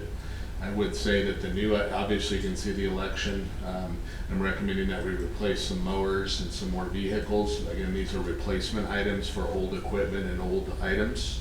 Recommending some upgrades to the Oak Park Community Center. We need some new kitchen cabinets. The May Boyer kitchen needs some care. And then this van right here, we've talked about this. This could potentially be a grant-funded van for the mobile rec program. We've included some additional supplies and equipment in here for the Rangers, which includes the conversion of one of their existing bikes to an electric bike. We're recommending a new item, or the sign that is over at the Santa Sue, that's kind of the light bulbs right now, and you can't really read it. We think it's time to upgrade that to more of a video board concept.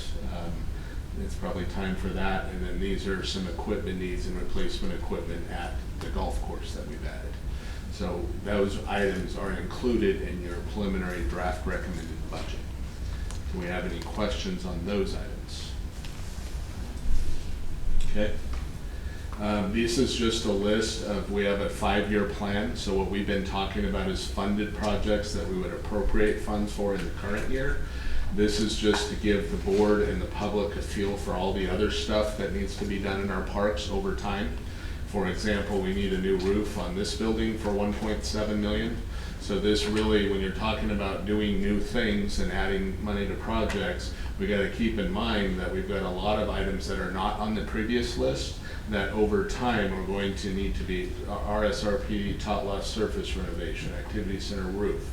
So we've kind of got these prioritized by year. I'm not going to go through all of these, but just a reminder, we've got several things that, you know, when we own a park district, we have to take care of them. Most of this stuff is not new. It's either replacement or rehab or taking care of what we already own. And then if you go through the list, this is kind of the list the staff has put together, the staff and I, to have an eye toward the type of things that we either need to do, have to do, or some items that are in our master plan for building out our park district. So that's what those are. Any questions on that? Those are all in your packet.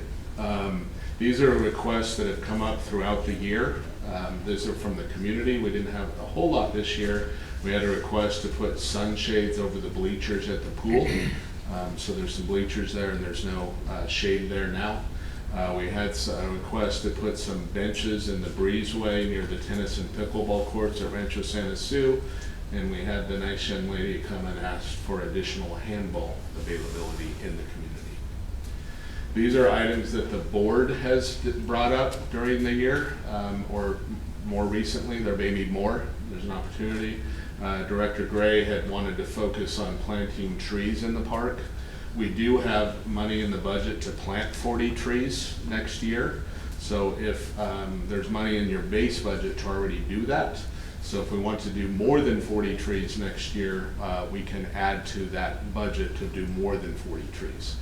We do plan, and this is for the board's review, we do plan to take those 40 trees and map them up with the heat map, and we would plant those trees in parks that we would consider shade or tree deficient, canopy deficient. If we do get direction to plant the 40 trees, we would probably work with either the full board or Director Gray to make sure he knew where we were proposing to plant those relative to the heat map, if that's the board's, if that's okay with the board. Director Gray had mentioned he wanted to make sure that we had sufficient, and maybe, I don't remember who, made sure we had sufficient supplies in the after-school club budget. We do have sufficient supplies at this point in your draft preliminary budget. I had a discussion with Mr. Miller and Danielle. We were going to monitor that over the next few months. Our budget process doesn't end until September. We have 2 public hearings in August.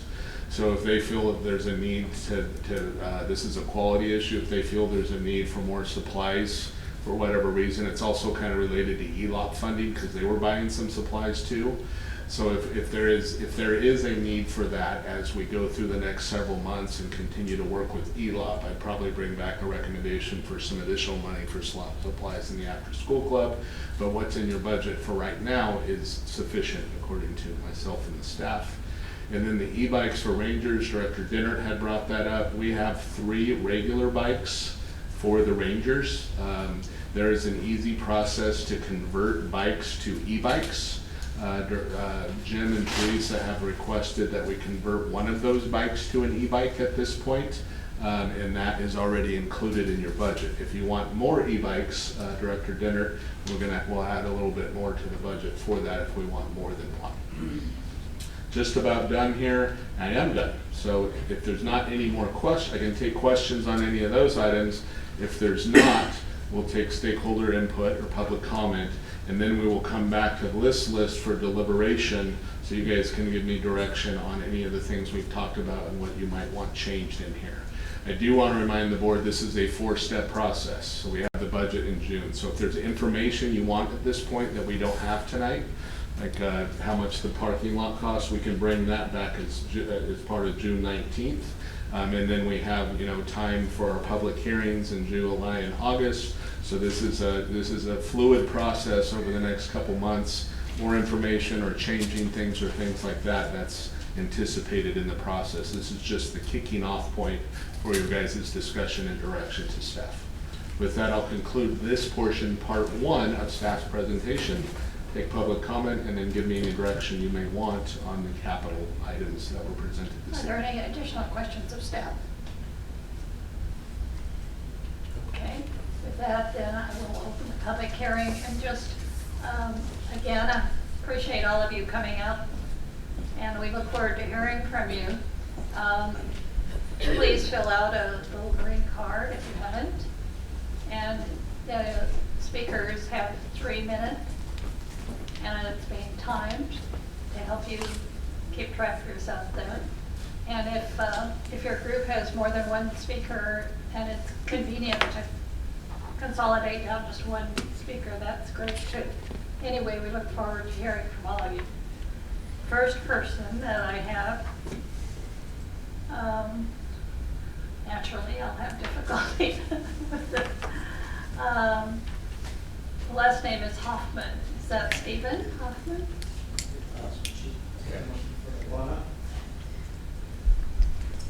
From Oak Park, that's you. I am from Oak Park. Really, I know it's the process, but this is probably the 15th time I've spoke to you or MAC meetings or things. I started in March of last year, and I understand when I came on, people were 5 years into this pickleball thing. So I'm sure when I go to the courts tomorrow, there's going to be a lot of frustration when I start talking about next year. But I would just like a consensus that we're going to reach out, someone's going to reach out to Phil, and we're going to try to get the lines repainted. And Wayne, if there's a way that somewhere in the budget that someone can come out there and with some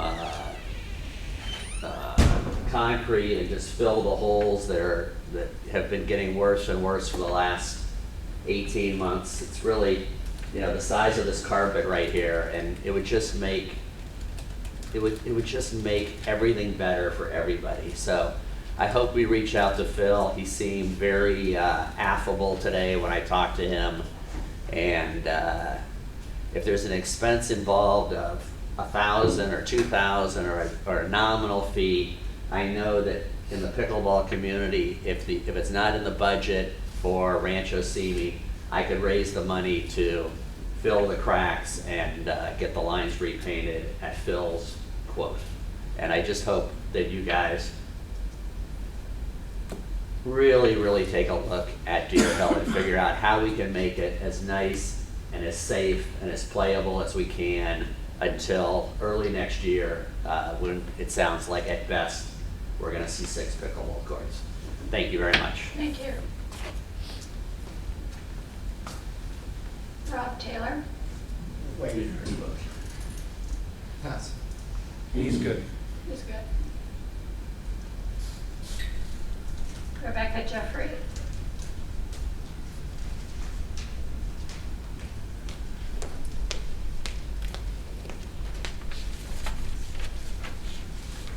Hello again.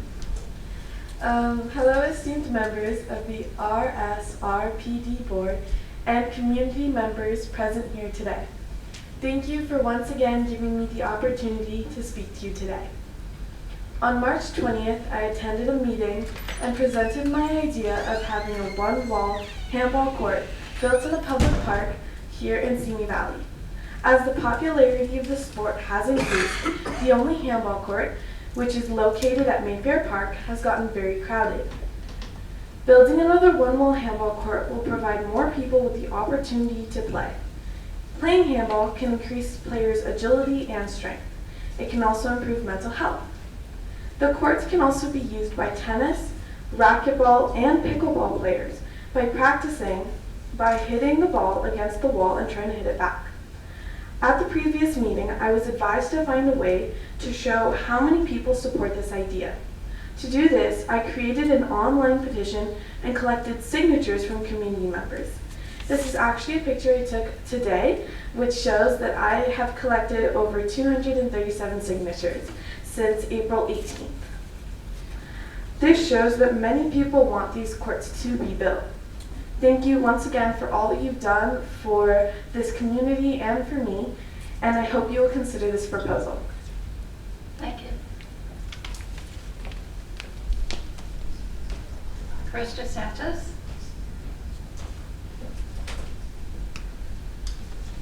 Chris, you had stepped outside. I don't know. Did you hear what I had said? Not necessarily, no. There was I was looking for feedback on 2 items. One is if Skate O'Brien said, should we discuss fish and cut bait, like move on to a different plan possibly? And the other question I had for you was there any, Dan had said there was not any recent update, right? But if you hadn't heard any recent update from the city or city council members, you could share that too. Honestly, I talked to Mike Judge not too long ago, and it didn't seem like they were moving forward anytime soon. I believe they still are hopeful on the other project that they have for the land, and I'm not exactly sure what that is. And my question was also for Dan, was if they've had any communication with the city recently. And Ed's already asked that question, it's been answered. And the problem with moving the property again, and we've ran into this time and time again over these 6 years that we've been fighting this, is every time we do that, it seems like it pushes it out further and further, simply because we got to do new plans. There's a whole bunch of stuff that's tied into it, and so the property that I think would be a second choice, and I'm not suggesting that we go after it or anything, but the one that's by the driving range seems like it would be the best pick. But I know in the past that there's been problems with lighting for the driving range, so we might face the same kind of problems from the homes that are over there. There would be more people here, but right now in South Carolina is the World event, so people from all over the country, are there for the USA racing their bikes. Australia's there, Colombia, all the other countries. And so we just want to let you guys know that we're still here. We're still, fighting for the track, and, hoping to get it soon. If there's any questions I can answer, I'll be more I than was happy to do wondering that. how many people of your group goes out to the Santa Clarita facility? Well, the Santa Clarita facility currently is, it's set up more as a pump track and dirt jumps. So I've actually been going out to their board meetings as well, and they're talking about redoing that as well and trying to get it more of a sanctioned track. It's kind of been put on the back burner. They're running into the same kind of issues that we're running into with property and planning and finances and all those things. So honestly, most of the people right now from Simi are going to the Camarillo track. Okay. So Camarillo is there. There was always talks of Oxnard getting a track too, but that got completely squashed. So Camarillo is really the only track that's in our area. Recently, one of the other tracks got shut down. It was in Whittier, at the parks in Whittier. So that track is no longer with us either. So we're really running out of places for BMX for our kids. So the Camarillo track, how does that compare with what Sycamore was on Sycamore? Camarillo's kind of a smaller facility. They just have a small piece of property. At some point, they were actually promised a larger piece of property to make it more competitive for bigger events like the Worlds and the Nationals that all of our riders go to. So, yeah, it's just a smaller facility. And it's a distance to go. I mean, it takes us 40 minutes to get there when we do go. I have a question. What is the smallest size of property that we would need for something like this? I think our track was on about 3 acres. 3 acres. So that's what we were looking at before, and Would like 2.5 or 2 work, or would that not work? you know, almost at this point, I mean, we might be willing to downsize the size of the track to get something going. We haven't gotten anywhere. This I mean, because we really haven't got far with what we're doing. So yeah, Okay. I mean, it's a possibility. Okay. All right. So people from Simi and Moore Park do have someplace to go, which is Camarillo, at least. Camarillo's the closest, yes, ma'am. At least there is someplace right now. Yeah. Thank you. Thanks. Sorry, sorry, can I ask a question? Yeah. So right now, you wouldn't necessarily commit either one way of continue to commit to the current plan versus Sinaloa, as you mentioned, or would you? You know, I think it would require more input from the city that you guys could probably put more pressure on than I can, to see if they're going to come to some sort of resolution soon. Because, you know, replanning, and obviously we would have to do new plans, which would be an added expense, is going to be a burden on the park district. So it's really lies on the city right now. And that would be my decision, you know, at that point, is what the city came up with. Thank you. You're welcome. Any other questions? Thank you very much. Thank you. Ellen Wilson?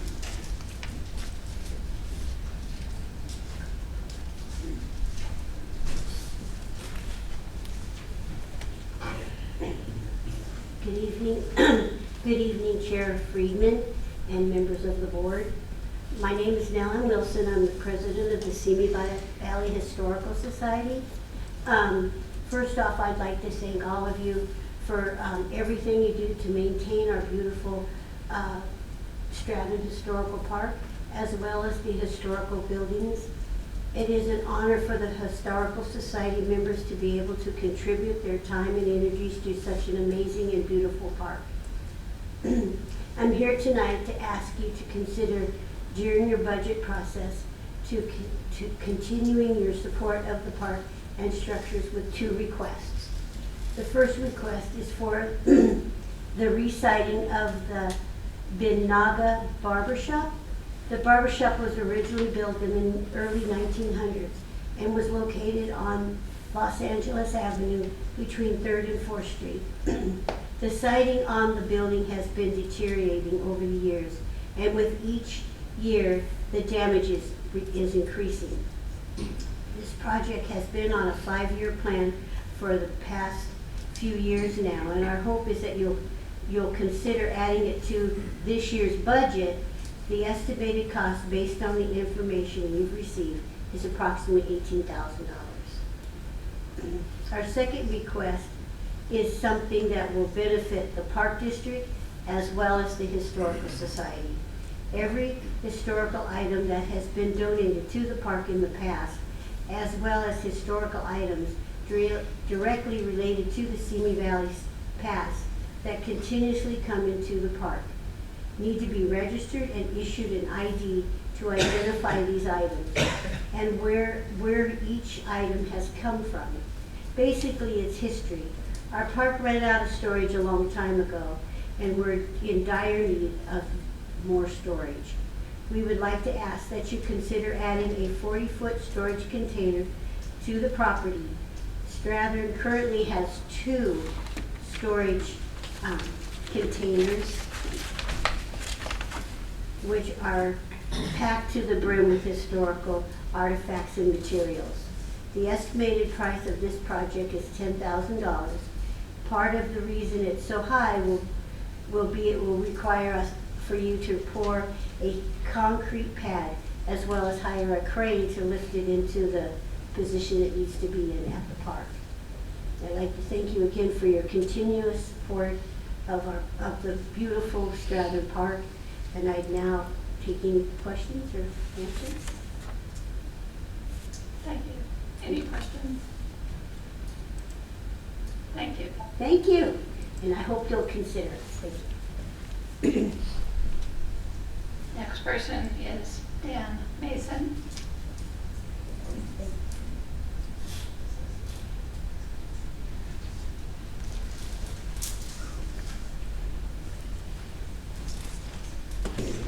Hello. Thank you, Director Freeman, the board, General Manager Pranick, and Mr. Miller, and Director Nako. I'm very involved. I'm Dan Mason. I'm the Director of Fields for AYSO in Simi Valley. Presence of many years. I'm concerned about the safety of our young people playing on some of the fields as they are right now. Our organization plays at Rancho Santa Susana. We play on field number 1, number 4, and number 5, and we're going to be doing a little playing on number 3 this year. Basically, field number 2 and 3 have been renovated a couple of times in the past 15 years. Field number 1, with the turf experiment that failed pretty miserably several years ago, I guess that would be about 15 years ago, had devolved into clumps of grass, which has led to a very uneven playing surface and a safety hazard for sprained, broken ankles, etc. Recently, that field and all the others have been addressed temporarily with the planting of a perennial grass that has really come out nicely. It's a wonderful playing surface. Unfortunately, the uneven surface of the fields below remains. Field number 4 and number 5 suffered from gopher holes. Number 4, probably 30 yards out from the grass where it starts by the mound at Leeds Street. Field number 5 used to only have about 30 yards out of damage or gopher holes. That field number 5 is the worst, but now it's gone to about 80 yards out. I understand that you're pursuing gopher remediation, and I know it's difficult with dealing with poison, etc. But I think you're slowly losing the battle there. And again, especially on those fields, it's very uneven because you have gopher holes. The gopher gets killed or whatever, the mound gets leveled, and then it has a very uneven playing surface. It's a safety hazard. So the solution is, okay, I'll be quick. Solution is silica sand and aerating the fields. The fields are sliced quite a bit, but aeration where holes are punched into the ground, plugs are removed, air and water are able to penetrate the grass more. I think that's something that deserves funding, not just for the quality of the fields. I understand that the fields are going to be having an increased load. And so I think it's important, even though these fields, we keep hearing, are going to be completely redone in 2 years, those of us who've been around for a while know that that 2 years has lapsed several times. So my request is that you take some serious action and use the silica sand and build those fields up so they're level. It's a gradual process, but summer's coming up, the peak growth season, and now's the time to take action. Dan, just really quick. Sure. I'm really familiar with the park, but I don't know the numbers that go to Okay. each field. Which one is field number one? Okay, so we're facing out this way from LA Avenue. Field number 1 is the one directly across from the train station. Okay.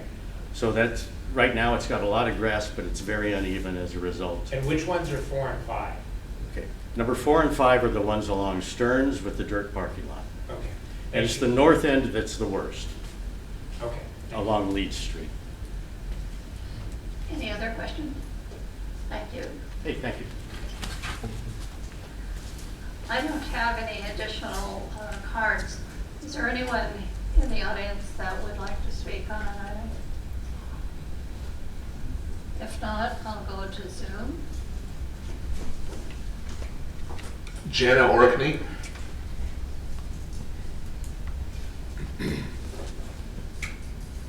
Jana, would you like to make public comment at this time? Jana? Martin. Yes, I'm trying to. Unmute. Hi, there we go. New computer, guys, and couldn't find the unmute. Hi there, wow, this budget is a lot of details, but there's one thing that I think of as like being the elephant in the room as far as Oak Park goes, and that is the bad acoustics at the Oak Park Community Center. It's at a meeting, it's very hard to hear what people are saying, and it's been that way forever. But it should be mitigated so we can really use that space and the little space, that separate building, I don't know what you call it. So I would like that added to the capital improvement budget. I've seen something done in other places that's like hanging sheets of acoustical foam from the ceiling or something to deaden some of the echoing. So, and also to have a better speaker system. So that's one thing. And then I have questions on the Medea Creek vegetation removal. That there's one grant, I guess, that has already been received for $150,000, but another one for $1 million. Now, I had understood that Medea Creek was Ventura County's responsibility and not Rancho Simi's. What is the delineation of responsibility for the creek? So I'm asking that question. Medea Creek is county, but we have jurisdiction, correct, Dan? Would the board like me to answer that question? Yes, please. So Rancho Simi owns the whole creek down to Conifer. The county has easements over certain portions of the creek. So we own the whole creek, the county has easements. In those areas where they have easements, they can take control of the maintenance of the creek in those areas. And yeah, that's the ownership of Medea Creek. All right, so could you please explain what's going to be done with the vegetation removal that is budgeted? And I guess then we're waiting for the $1 million grant. Is that true? So just chair and board in process, normally when the public's giving comment, you guys would follow up during deliberation or have questions if you would like. I can also answer the questions now as we go. It's the board's preference. I can explain that if you'd like, or we can do that when we finish public comment with Why don't everybody you else. just explain it? Okay, so we've gotten 3 different grants for Medea Creek. One of the grants, one of the earliest grants we got was up by Bromley, what I call the upper edges of Medea Creek. So grant 1 dealt with removing vegetation and invasive species up above the dog park up to Bromley at the top. The second grant we got was between Canaan Road and where it goes under the road by the high school, where the condominiums are. We got a $150,000 grant to do the same type of work, vegetation removal and removal of invasive species. Let me go back. The first project was completed already. The second project we just received permits for, I believe, and we're going to start the cleanup in accordance with the approved environmental on that section between Canaan and where it goes under the road by the high school. We will be starting that work. The third grant for $1 million is from where it goes under the road by the high school down to Conifer. And in that area, we're going to start the environmental. The environmental work that gets done will drive the scope of work to what we can do in the creek. At that point, we will know how much money of the $1 million can be, how much work in the creek can be done with the amount of grant money that we receive. All right, thank you so much. That helps me picture what's going on. So who knows when we'll get the $1 million, I guess, is the bottom line, because the environmental has to be finished first, it sounds like. Correct. We have the $1 million. A portion of the $1 million is being used for the environmental work. I won't know what the scope of the project is until we get the environmental completed. All right, thank you. And Carolyn Cass-Barton is also here. I don't know what your order is of calling on people, Elaine, but hi. Jana, I have a quick question. Those are some rather significant and large grants. Are you happy or pleased with that attention being brought to Oak Park? Well, thanks for asking, Brian. I'm very glad that Medea Creek is getting that attention. Very glad. And I think it's marvelous because there's some stuff that is flammable in the creek, like the palm trees and so on. So yes, I'm happy. Thank you. Okay, so can I pass it to Carolyn, or should I raise my hand again? Thanks, Jenna. 3 minutes is up. Martha? She has Carolyn Cass-Barton there. She's wondering if Carolyn Cass-Barton can get 3 minutes. They're both on the same Zoom computer. That's up to you, Jeff. I would think you can either call Karen Cass-Barton now for 3 minutes or later for 3 minutes. Well, that's Martin is up there. You don't want to call Karen? Yeah. Martin. Oh, Martin's up. You don't want to call Carolyn at this Okay, point? Carolyn, go ahead. Yes, hi, thank you for doing that. It's easy, we're here together. I'm requesting to make it a priority in the Oak Park maintenance budget, and I don't know where that falls, but anyway, to prune our deciduous trees in our Oak Park parks in the fall only. I know that it has been a priority to do it in the summer because they is a cheaper bid, but I am requesting to take care of our trees. It damages the trees to prune them in the summertime, as we know, and we saw that with the chamois ash that was removed from the Mayboyer Park near the playground. So I am asking, please, to make it a priority that we prune them in the fall, even if it isn't, if it isn't financially available for this year, to move it to the next year, whatever, so that we only have them pruned in the fall. And I do think that the company that Wayne used to trim the pines along the Mayboyer Park and along Canaan, they did a good overall job. I was pretty impressed with them. So I don't know what kind of bid they would give us, but anyway, it is very important to me to see our trees taken care of, and to please prune them in the fall for the deciduous trees. I know that the staff is aware of that, and as you know, the costs will be a little more, but I think so. That's right. So we take your consideration. Thank you very much. We adore our trees, and if you want to plant more new trees in our parks, we certainly would appreciate it. Thank you. Martin S. Hi, thank you for the opportunity. My name is Martin Shi. I'm a local resident who also enjoys the Indian Spring Park.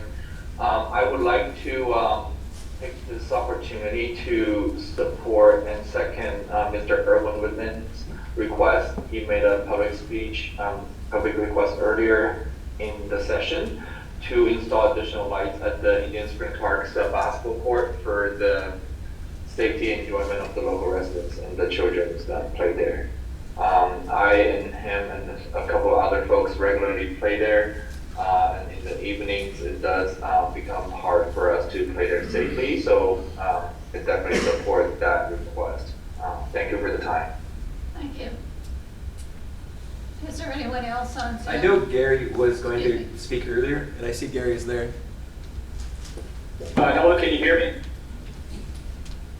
All good, Hello, Gary. Can you hear me? Yeah. Yes. Yes. Okay, thank you. My name is Gary Gossett. I'm a certified coach. I'm an independent contractor working with RSRPD with one of the pickleball programs here in Simi. I couldn't make it in person tonight because I'm running an event here at Duck Pond. We've got about 32 people here. It's a competitive event. And, you know, as you're probably aware, pickleball still is the fastest growing sport in America. And in Simi, it's no exception. It's growing faster and faster every year.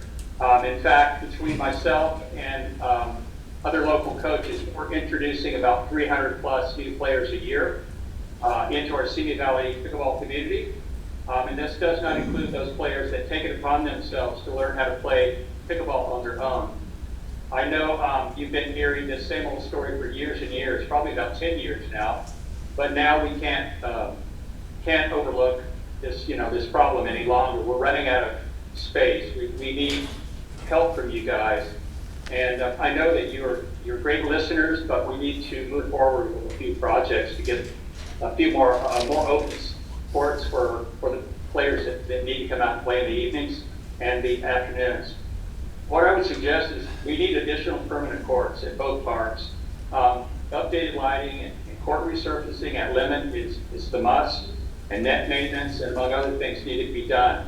And I'd like to say that back in 2021, myself and others had meetings with the top brass of recreation at the RSRPD, and promises were made that they would listen better, and that our concerns would basically attempt to meet our needs.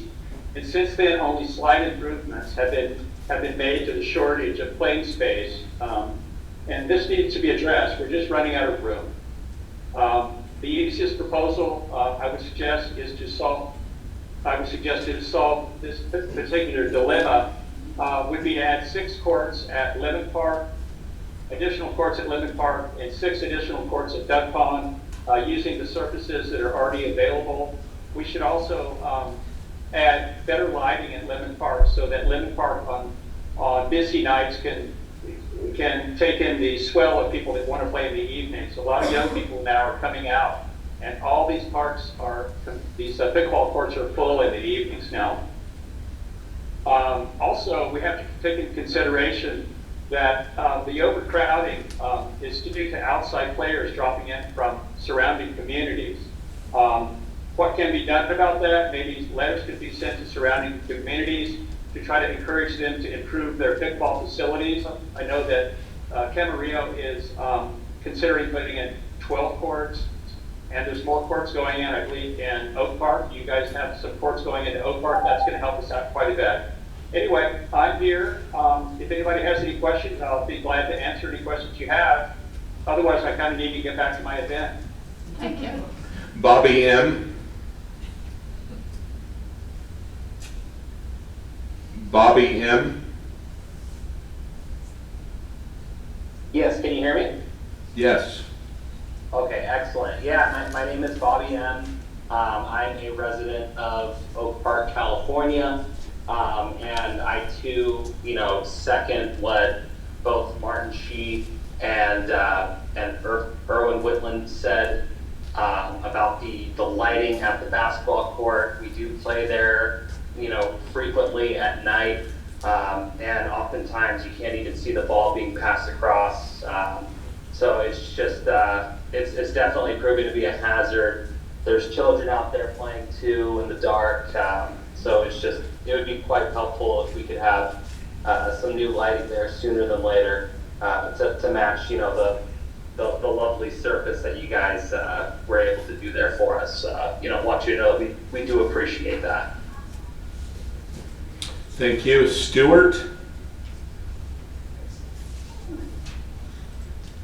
Hi, my name is Stuart McLeod.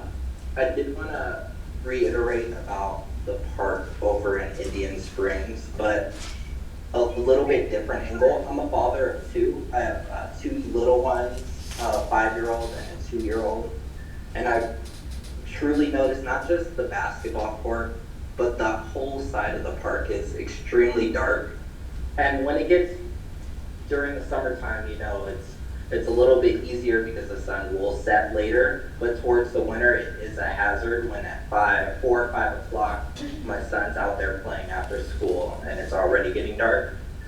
So I do think that this should be a high priority for the council. Thank you. Thank you. Thank you. Is there anybody else on Zoom that would like to make public comment?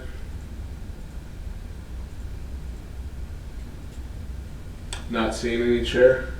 You can close the public comment period if Close you'd the like. public hearing. Chair, I have a suggestion for our conversation. So I know that we have many projects to deliberate and discuss, and I could look over at my partner here. Ed and I both have a lot of notes. Instead of either one of us going through our thoughts on all the projects, we could just talk about one at a time is my suggestion. Hey, where would you like to start? Well, my concern with that is I've sort of prepared this in a logical way that discusses all the projects at one time. So when it comes to my part, I just want to go through. I'll go last. I don't care, but I have a way that I've decided to present this that I thought would be maybe more effective than last year. And when you're going one by one, you're not really prioritizing, which is what this is all about. So I'm okay if everyone else does it that way, but There's some projects that are like definitely you have to decide if it's a priority, and others I feel for. So I appreciate what you're saying. So maybe if we discuss them one by one, and then at the end you do the format that you prepared for, but also then we talk priorities. Because some of the things to discuss, I don't even know, is brought up if I make it a priority before I find out a little bit more from staff now that the public's spoken. So one of them that came up earlier was...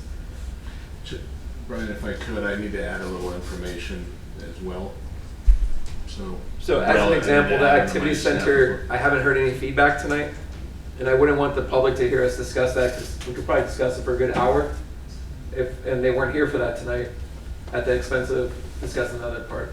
The problem with that is my views on the activity center affect my views on the other projects, and so it all kind of goes hand in hand. Well, I won't be able to prepare to give you much feedback on the activity center tonight. With it seems like a pretty significant shift, and I wouldn't want to see like a sketch drawing to decide on a significant shift. I think we should just give our thoughts, and then,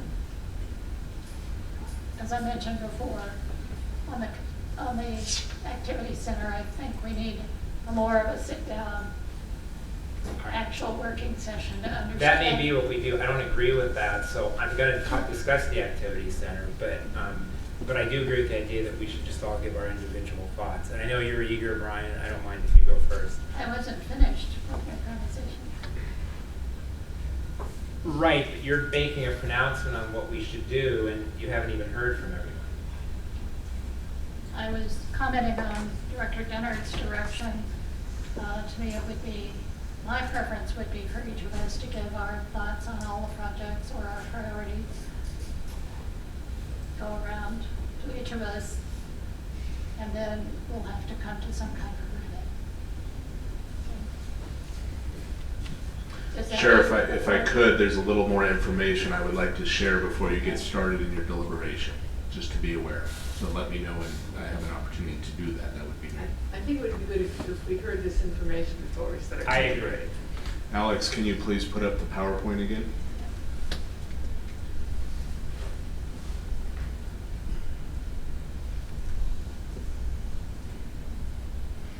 This isn't a big deal, but I just want to make sure that. So on this list, we have 2 projects that we may have to deal with in the current year that may go into next year. One of them is I've advised the board that we have an invoice for some dam work that was done over at the Cinnaballa baseball field to the tune of $225,000.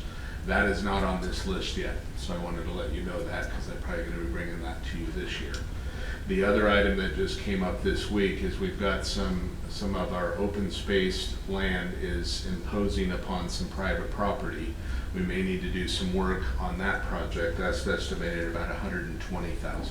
So in addition to all of these, we've got another $350,000 or $345,000 in addition to this dollar amount of other projects that are not on this list. And then I also just wanted to note for the board that these two projects that were in our list early, and they probably won't be on your next list, the Strathern Adobe wall and the Strathern store roof repair will be completed this year. So that means they will not carry over to next year. So I just wanted you to have that information. Thank you.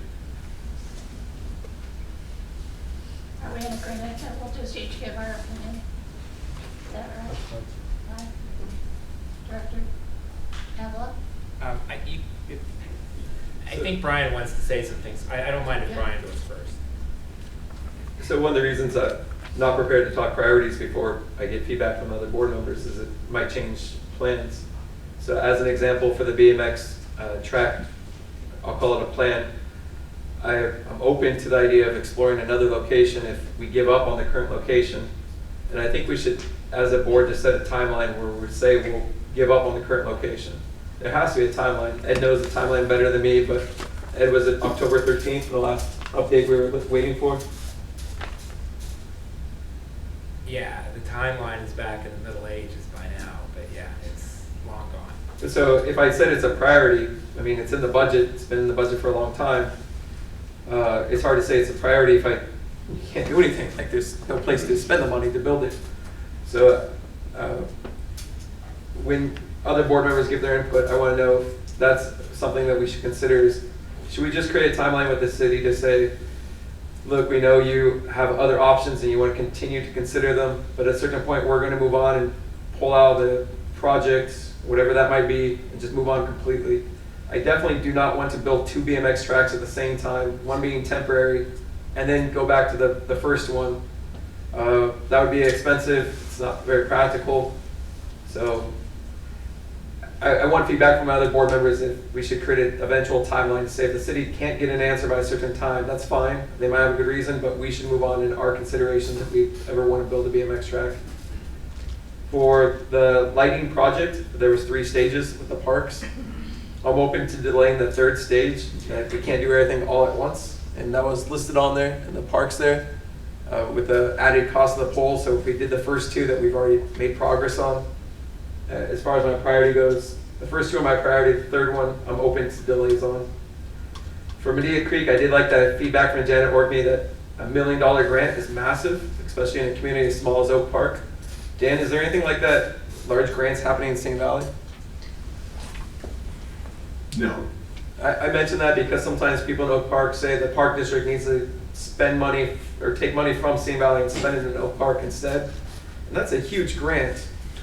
Let me rephrase that. We have a grant for some open space. It wasn't really grants though, it was legislative projects, not necessarily grants. So some open space property and also the pool grant, but that's more legislative designation than it is a grant. And those 2 things might be pulled back with the budget. So I appreciate our staff. I think our staff's done a good job bringing in resources to Oak Park that are hard to fund besides that. For the trailhead kiosk, I see it's in the budget. I'm just going to remind staff, I have strong feelings on the vision and the design of it. So before you do a lot of work and come back and say it's ready to go next week, I might want to just talk to you before we get to that stage. For the Oak Park basketball courts, Wayne might know the answer to that. I haven't been made aware of that need before. Is that a large project, a small or medium-sized project?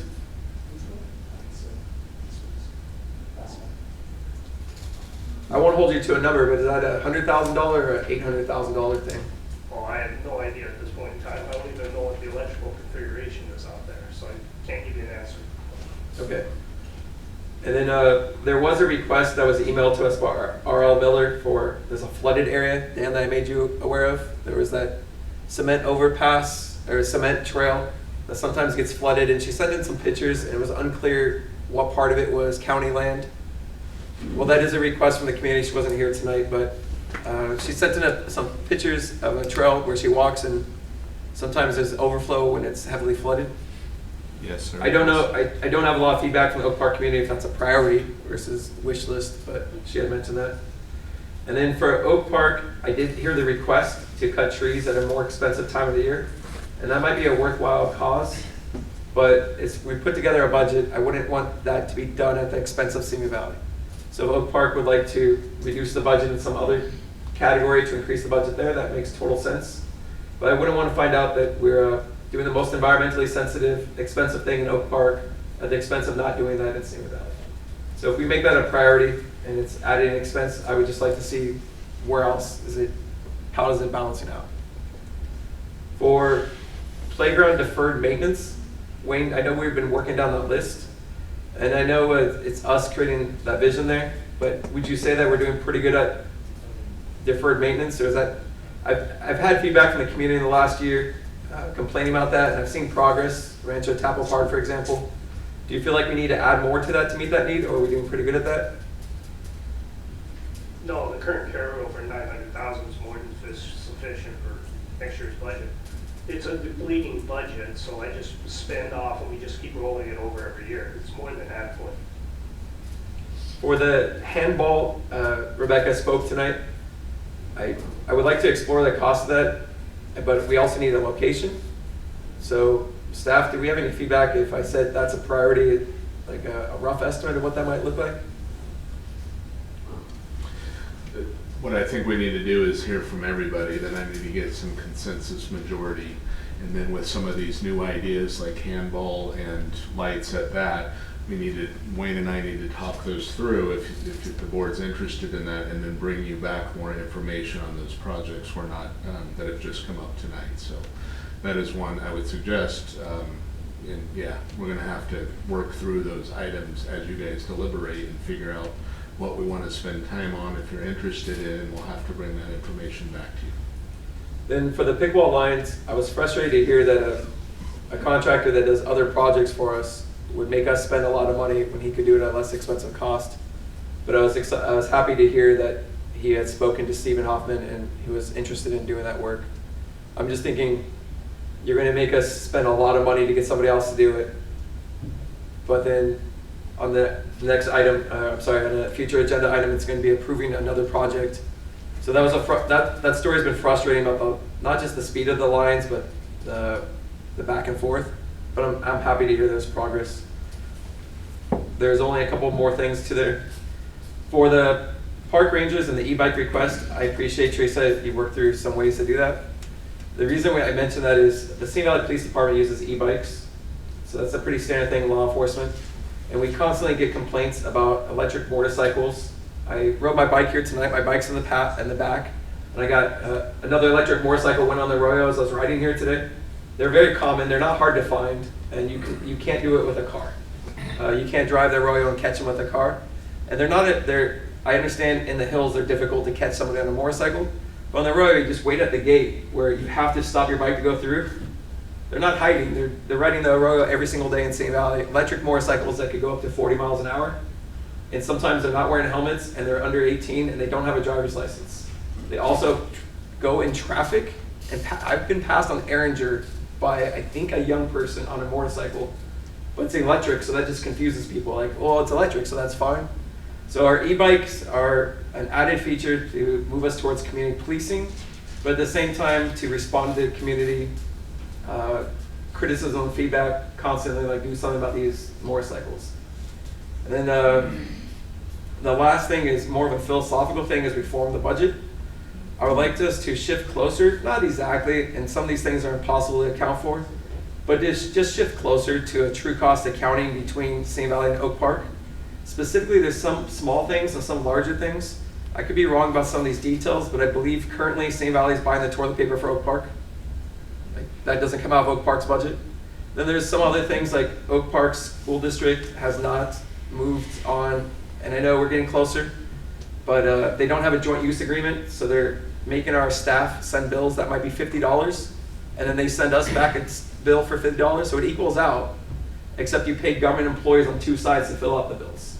And it's been, I think, 6-7 years, and the statement's always, the school district's open to it and they're working on it, but they're costing themselves, they're costing the people of Oak Park, the community, on both sides of that equation, money going back and forth. So shift to true cost accounting, just my understanding the budget, it can be just the assessment and making sure our calculations up to date. But it could also be when a worker from Simi Valley goes to do a job in Oak Park to make sure it's closer to what it's actually costing and it's coming out of the right budget. I've heard from people in Simi Valley, they have no interest in subsidizing Oak Park. for a high level of service than they get in Simi Valley. So I know that that's a lot of different moving pieces, but just as we do this budget year, a little bit closer to true cost accounting. Director Gray? I just wanted to first by saying thank you to all the community members who came out and spoke and shared their thoughts with us this evening. And I also want to thank staff for all the work that went into this. I'm going to quickly just break down some top priorities in how I would prioritize them. So the top of my list is large, substantive, substantial projects that I think impact the most number of people. So the first one is Estern Park would be at the top of my list, completing that. And part of that I would also include the field lights for that park, the completion of that facility. Number 2 on my priority list would be completion of the activity center. Third, I had community pool, but seeing the budget, I think it's wisest to delay that. And then moving down my list, I would put the field lights for, not S-turn, but the, based on the other park. Duck Park. Yes, Duck Park, thank you. Those are the 2 facilities that were talked about as public safety concerns and influencing the capacity for people to use the facilities. And then following that, I would put BMX. But my struggle with BMX is in conversations here, but also just in the community, I haven't heard a push from BMX community other than obviously they want it, we want it, but I haven't heard a push of like, let's just drop what we're doing and move on to the next one. I'm kind of hearing a continuing, like, let's wait and see and like, I'm not hearing an affirmative one way or the other, but to me that answers the question of, it seems like we're gonna keep waiting for a period of time. Unless the BMX community comes forward, especially the folks who put in a ton of work and say, we'd rather switch facilities now. And then I would also want to prioritize, after that, it kind of goes to tier 2, would be the equestrian center improvements. I will say on this list, I appreciate the addition of trees in the budget. I don't think we need to go beyond that at this point in time. In the future, it'd be great. And I also appreciate the potential for after-school club supplies if those are needed beyond what we currently provide. I would be interested in adding to the capital plan, but not as a priority, looking at additional pickleball courts and having that on our long-term plan. I'd be interested in learning more about Indian Springs and the basketball court. And I would also be interested in more information in the long term on handball court. I believe that covers the main priorities and the ones I'd be interested in looking at longer term. Okay, well, I'm very big on public safety, as I know Director Bray is too, and I think maybe we should do the sports lighting first for basketball and all of the field lighting at all of the parks that we have here, because that's a safety issue and it's also a liability issue because it's a safety issue. Somebody gets hurt because we didn't get around to doing our lighting, that could cost a lot, and not to mention injuring people, our constituents and our people, our citizens. We don't want that to happen. For that same reason, I'm also really interested in continuing with the deferred maintenance. Looks like we've knocked some off that list, and I'm really glad about that. I think we need to keep doing that. So those would be my top ones. Next one would be like the activity center, because that'll impact the greatest number of people. Let's finish this one off. And beyond that, probably the design and permitting of the community center. What? Yes. Community center? Senate sewer? Yeah, that's what I meant, yes. And, I mean, everything on this list we have to do. for example, the Oak Park Community Center with the hideous acoustics, they are really bad. Remember the last time we used to have meetings there? You can't hear anything in there. And what surprised me about that is like nobody thought of that when it was being constructed. Did that ever come up? I don't. Nobody on the board. And it's a lot more than just acoustics. You know. Well, I don't think they were looking at it as meeting rooms. They were looking at it as a, recreation and athletic use, not It was meeting. primarily, it wasn't considered a meeting room, so they didn't think about it. Yeah, I guess that's probably true. That makes sense. Yeah, I don't know how expensive it is to do acoustic remediation. I have no idea. Is it a lot? A lot. Yeah. Oh, okay. I would like to put that on the list somewhere. Maybe not this year, but possibly next year would be a really good thing to put on. BMX track, yeah, I think we just have to have a drop dead date, and if the city hasn't gotten back to us, we just start looking elsewhere. I don't know what that date should be, but I think maybe it's time for us to do something like that at Fisher Cut Bait. This has been going on forever. Again, of course, the BMX people aren't here at every meeting complaining, so that's good. And of course, with the acoustic thing, jumping back to that, they have the Zoom option, so that's not quite as over there in Oak Park. They have the Zoom option. It's not. It could be worse, but I think we still need to address it. So those are the safety ones. Top priority: the lighting and the deferred maintenance and activity center, and then the Rancho San Sue. Thank you. Dr. Ella? Okay, I had some prepared comments, but I'm going to have some ad-lib ones based on what the speakers said thrown in. I just want to say, first of all, I totally appreciate Rebecca. I didn't remember her name, but I remember when she was here a couple months ago, and I suggested coming back for this particular meeting, and she did, and she topped that off with getting over 200 signatures. So I am interested. It wasn't previously anywhere on my list or anything I was going to talk about, but I am interested in finding out more about where we could put another handball court and how much it would cost us. So going forward, that is something that interests me. I really thought about this a lot in terms of priorities, and when it came down, a lot of my priorities from last year didn't change to this year.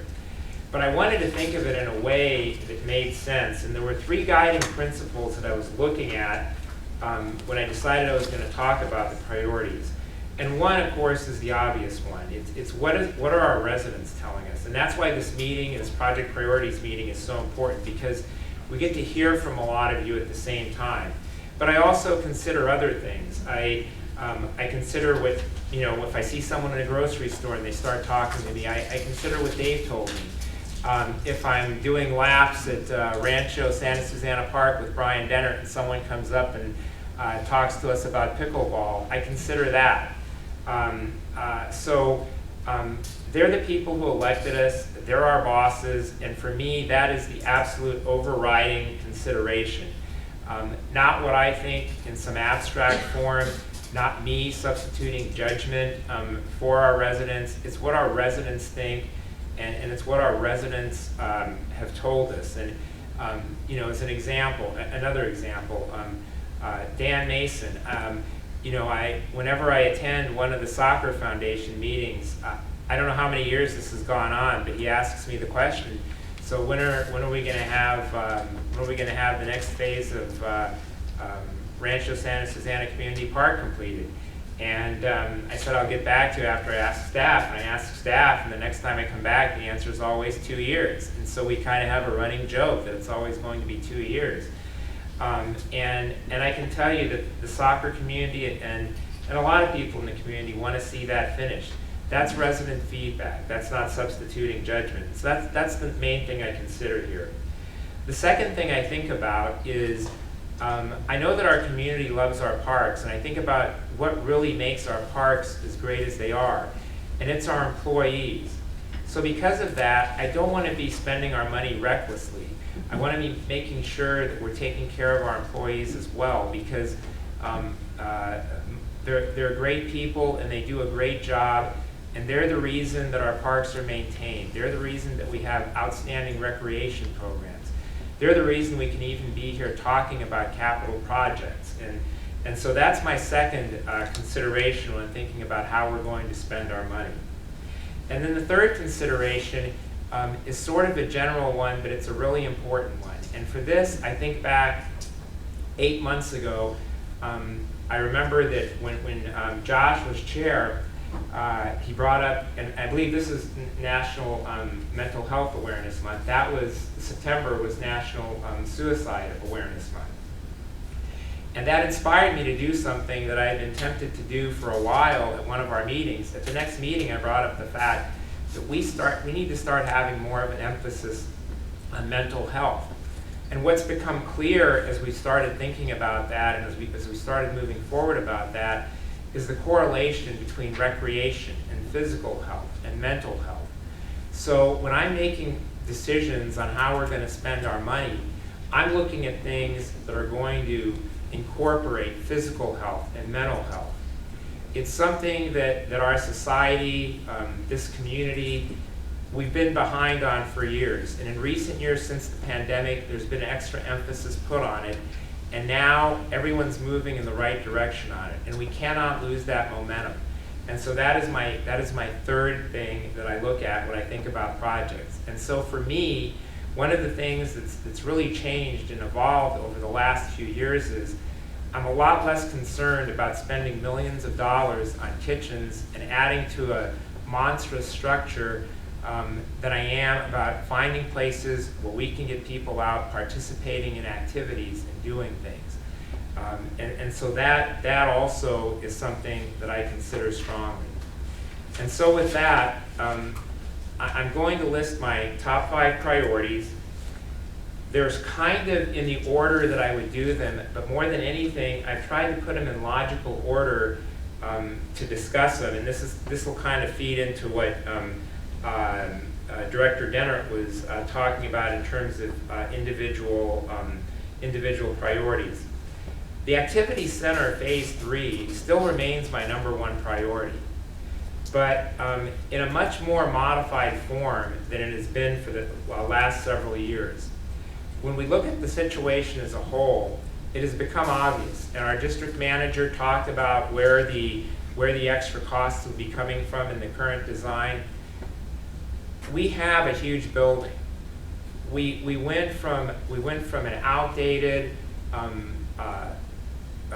facility that we sold, and we moved in here about 6 years ago. And we moved into a building that can do everything. It houses our administration, it houses our maintenance crew, and it has a large area for recreation. And we have an outstanding design team that has designed an amazing area for recreation. And the most amazing part by far of that area is the first floor. It's going to be a wow. It's going to allow for us to have programs and classes. It's going to allow for people of all ages to use our facility. The second floor of that design, again, great design, really cool concept, but to spend millions of extra dollars for the purpose of putting in a kitchen and putting in multi-purpose rooms that we already have, when we have so many projects that you're looking at, that you saw on the screen that we're talking about, it seems insane the more I think about it. To even consider it further, all it does is part of the problem with government, it just delays things more. If we focus on that outstanding design of the first floor, if we focus on this structure as it currently is, without spending millions of dollars to add to a structure that is already monstrous, just think of the other capital projects that we can spend it on. Just think of how we can take care of our employees. Just think of how we can advance programs. And you know what? I mean, look, the concept is great, but the idea of holding functions, you know, the Reagan Library is here for that. We have hotels that do that. That isn't our purpose. That isn't our mission. That's nowhere in our mission statement that we drafted shortly after I came on the board. It doesn't have anything to do with what we're doing here. And then, and the other thing I think about, and it comes back to resident input. I've been on this board now for 7 years. I was on this board when we moved from the old facility to this facility. I haven't heard anyone come in here, I haven't heard anyone from knocking on doors, from being at the grocery store, pounding on the table saying, man, we want that kitchen and we want that multi-purpose room and we want you to spend millions of dollars for that, and forget about the other stuff. If we focus on that first floor and that great design and just leave the second floor as it is, we can get the activity center open sooner, which the public would appreciate, and we can have a great wow product for them, and we'll have a lot of money to spend in other places. And it's time for us to stop delaying and to make that decision. There's no other logical decision to make. The playground, I have no problem with spending an extra $500,000 on the playground. That's what we're trying to do with that recreation area. That's great. I don't have a problem with that. I wish it didn't cost another $500,000, but it makes sense. But the second floor is just so out of any concept that I have in terms of what we should be doing as a park district. So, the Activity Center Phase 3 remains my #1 priority, but it remains my #1 priority as long as we're doing it the right way. And it's time we start looking at it the right way. My second priority is the lighting, and Director Gray touched on it, Director O'Brien touched on it. It's really twofold. It's one, for a lot of people use our fields. Apparently a lot of people use the basketball courts in Oak Park. The lighting is something that adds to the enjoyment of recreation. It adds to the enjoyment for physical and mental health. And more than anything else, it's a safety concern. So for me, I don't have a problem with advancing all of those areas in terms of lighting. All of the fields that need updated lighting for safety, and then what we've heard about tonight in terms of the basketball courts in Oak Park. So that would be #2. It's a no-brainer. I'll tell you one thing, spending that money on the lighting makes a whole lot more sense to me than adding to this building. I mean, it just makes a whole lot more sense. #3, and again, the order, in terms of order, it's very loose here. All these things I'm mentioning here in these top 5 to me are super high priority. And they can all be done, and they can all be done sooner rather than later if we just move along logically with the activity center. And that's obviously Rancho Santa Susana Community Park Phase 4. They've needed better fields there for a long time. The community has been waiting for the park there to be redone. It's long overdue. We need to move forward with that. It needs to get done. The part that I question, because I'm really concerned that, again, we're going to get into millions of dollars of cost, I'm in no rush to get the parking lot done. I have no problem if we pass on the surfacing of the parking lot there. If we can do it, that's great. If there's money left over because we do the right thing and we decide not to add on to the structure here to put in the kitchen and multi-purpose rooms, I have no problem with that money being used going toward the resurfacing of the parking lot there. But I don't want that type of a cost to hold up other projects. I don't want it to hold up getting Rancho Santa Susana Community Park Phase 4 completed. I would be interested in knowing, and I can't even, I don't know what it is, the silica sand or whatever in the meantime. It's sort of the same concept as the Deer Hill pickleball courts that I'm going to talk about. But if there's something we can do in the meantime to improve those fields, they need that. They've been patient. They've been asking for that.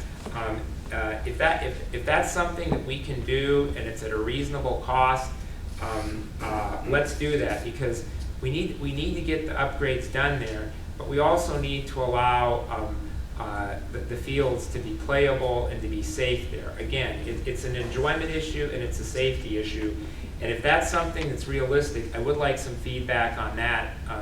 Perhaps the next time we discuss these things, district manager and Wayne, because in the meantime, they do need a solution there. And I think that was an excellent suggestion by Dan, who I have to say has always been very polite and patient as far as the soccer fields are concerned. The pickleball courts at Deer Hill, again, I'd like to see those completed as soon as possible. I think it's a no-brainer. We need to have those lines repainted, especially knowing now that particular vendor does other work for us. I mean, I think we need to get right on top of that. The idea in allowing more pickleball courts to be built and to make it a pickleball facility was to allow more people to play pickleball, not people to not want to play pickleball. So I think we need to get right on top of that.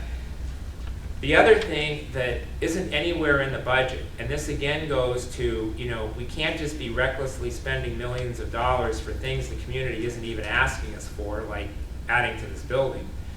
And that is, we need to have the understanding. It's been an ongoing discussion every year. Again, Director Dennert and I, when we were walking laps, had someone approach us. We've had people talk about it here. I have people ask me about it all the time. More pickleball courts, more pickleball courts. And it sometimes devolves into this discussion about pickleball versus tennis. And that may be part of it in the sense that maybe tennis courts are the best place that we can have other pickleball courts, or maybe there's other options. But the fact remains, pickleball continues to grow in popularity. It's going to continue to grow in popularity because the demographic is becoming younger and younger, and it's not going away, it's only increasing, and that's a great thing, and we need to respond to that. And nowhere in that budget are we responding to that. We need to have funds available. We need to be prepared for the fact that some way, somehow, somewhere, we are going to need more pickleball courts. And the public has told us that, and they've told us that over and over again, not just verbally, but in terms of how much they're using those courts. And then number 5 is BMX. And again, I don't mean any, it's very hard to put these in numerical order other than they're my top 5 priorities. I really do think, and I think everyone else who has spoken has alluded to it, my position on whether we should look at another site is really going to come from what direction the BMX community gives us. I'm just going to come out and say it. On this issue, our city, the city council, the city manager have been a huge disappointment. You can phrase it any way you want. They broke a promise that they were going to give us land for a BMX track where we already have the dirt there, where we already have a design there, and where we had an expectation that that's where we were going to put a BMX track. They didn't keep their promise. We then asked them just to give us an answer. Are you going to do it or are you not going to do it? And they just punted. So they're not doing their job there either. And we don't even know why specifically all of this is happening, just that we're still working on something. And so they've failed us in 3 different ways. They haven't kept their promise. They haven't given us an answer on, whether we should move on to something else, and they haven't been transparent. And that leaves us in a tough spot. And that is the place, that is the ideal place because we're ready to go there. That is the place where we can, sooner rather than later, have a BMX track going for the community. But if it's not going to happen, then we should be looking at another location. And again, the problem with the whole thing is if we move on to another location, the city's just going to move further and further away from us and care even less than they already do, which isn't a whole lot, about giving us the land for the BMX facility. And so whether we move on to consider, again, I'm kind of with what Director Gray said,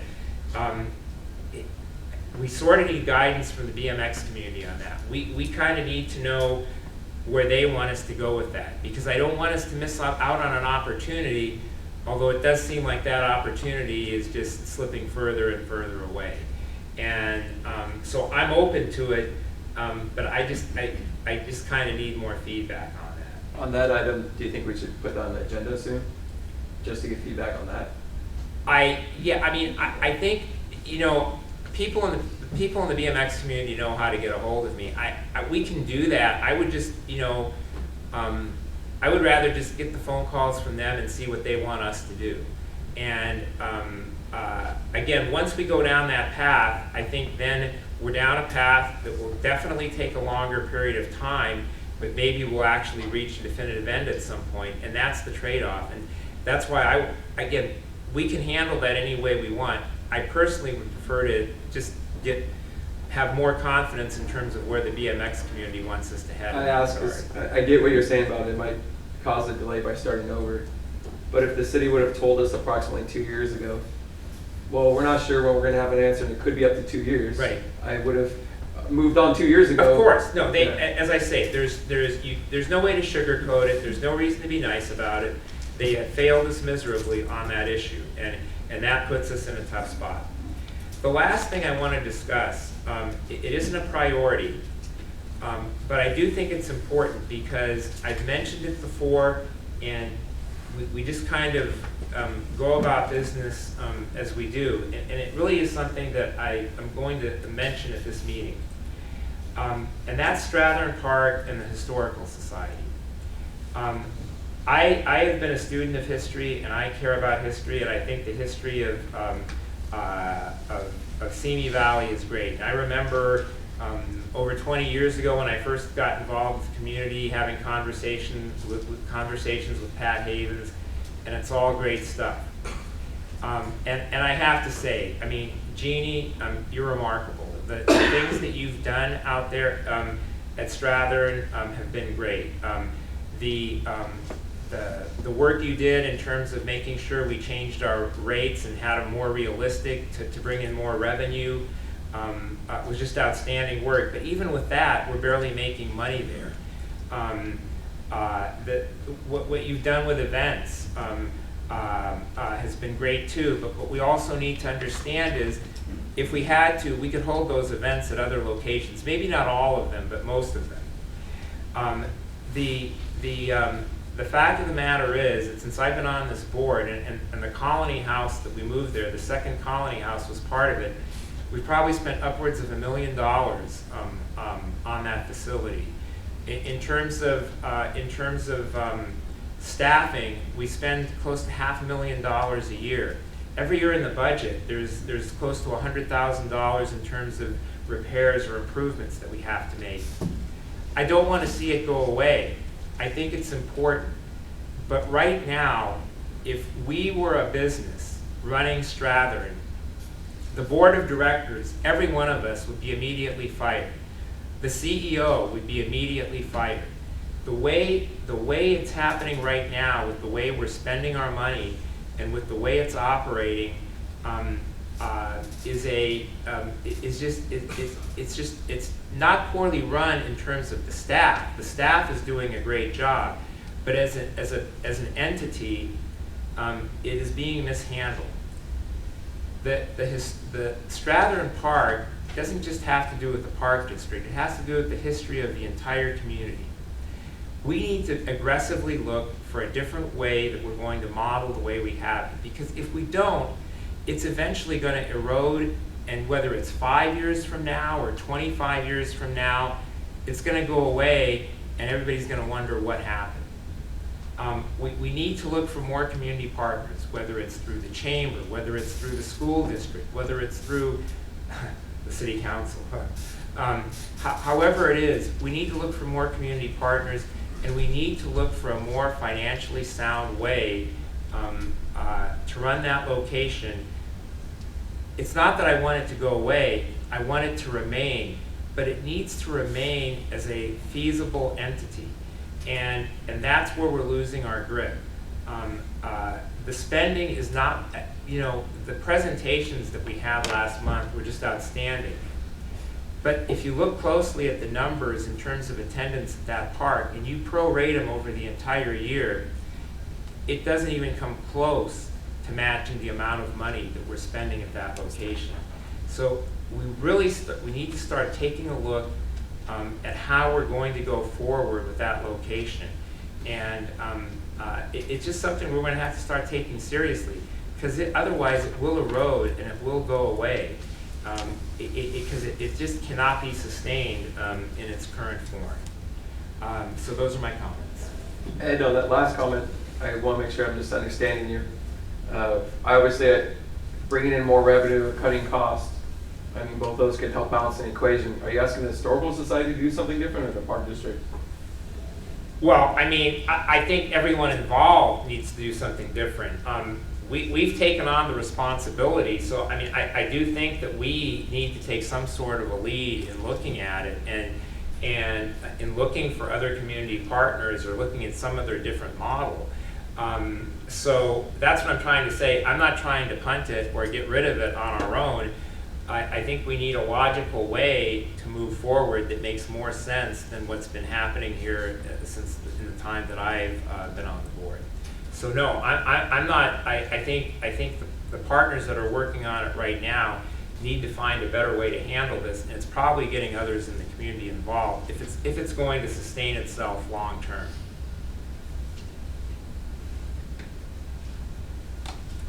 Any additional comments? Okay. Number one for me is this activity center. Number two is Rancho Santa Susana Park. I would like to see that park finished. It's been years and years, and I was wondering where we are in the planning process for Rancho Santa Su. Are we approved for what we want to do? I'll ask Wayne to give us some detail on that, please. We are in plan check right now. Right. I mean, Yeah. we have all the approvals. It's just All the entitlement permit approvals are done. We are in building and safety plan check.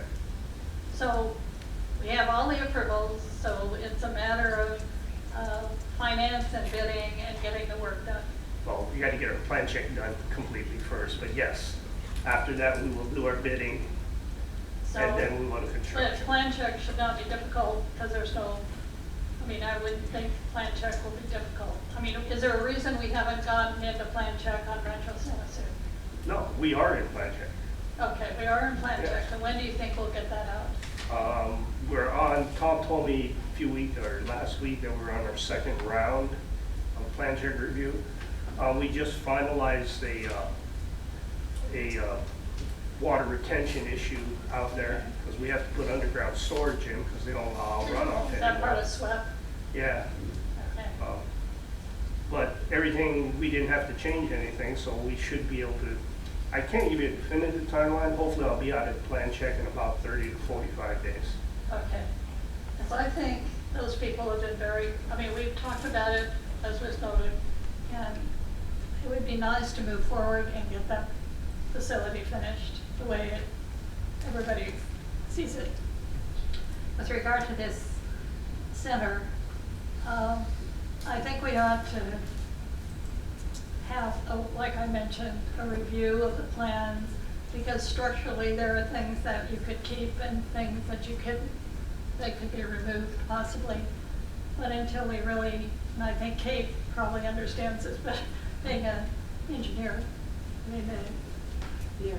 we have to understand the building in order to understand what we can do. Exactly. I'm just gonna, if I could pop in here for a second. It's Right. like, if we're gonna do any kind of a future thing on the second floor, we need to make sure that, we need to do the structural stuff now. Then we can do it when the board Then we chooses can to do it, and Right. so designing what we're designing so that we can do the second floor stuff when the time comes. So those two. A lot cheaper than. Those two are my top priority. Also, the equestrian center, I want to see that move forward. The field lights. I think that's a very, I understand maybe we could delay Rancho Madera because of the changes that are required. And if I recall from the discussion, those were not as critical as Rancho Cini and Rancho Santa Su and the other. I also, I've got a comment on the Strathern. I don't know how you put a value on saving old buildings and keeping it going for the community for hundreds of years so that people understand where we came from. There's a lot of volunteers out there that do a lot of work, and they have a lot of events, and all the school children come through. And so there's a lot of people actually pass through that park. And so I'm wondering if raising the fees, if that had any effect on reduction in the number of rentals, or if there's just a change in wedding ideas. You know, there's trends, so maybe that's part of it, but I don't know if raising the fees even had an impact on people deciding to go somewhere else. I mean, that's a possibility. On the BMX track, I mentioned it a meeting or so ago, I thought we needed to take and look at alternatives.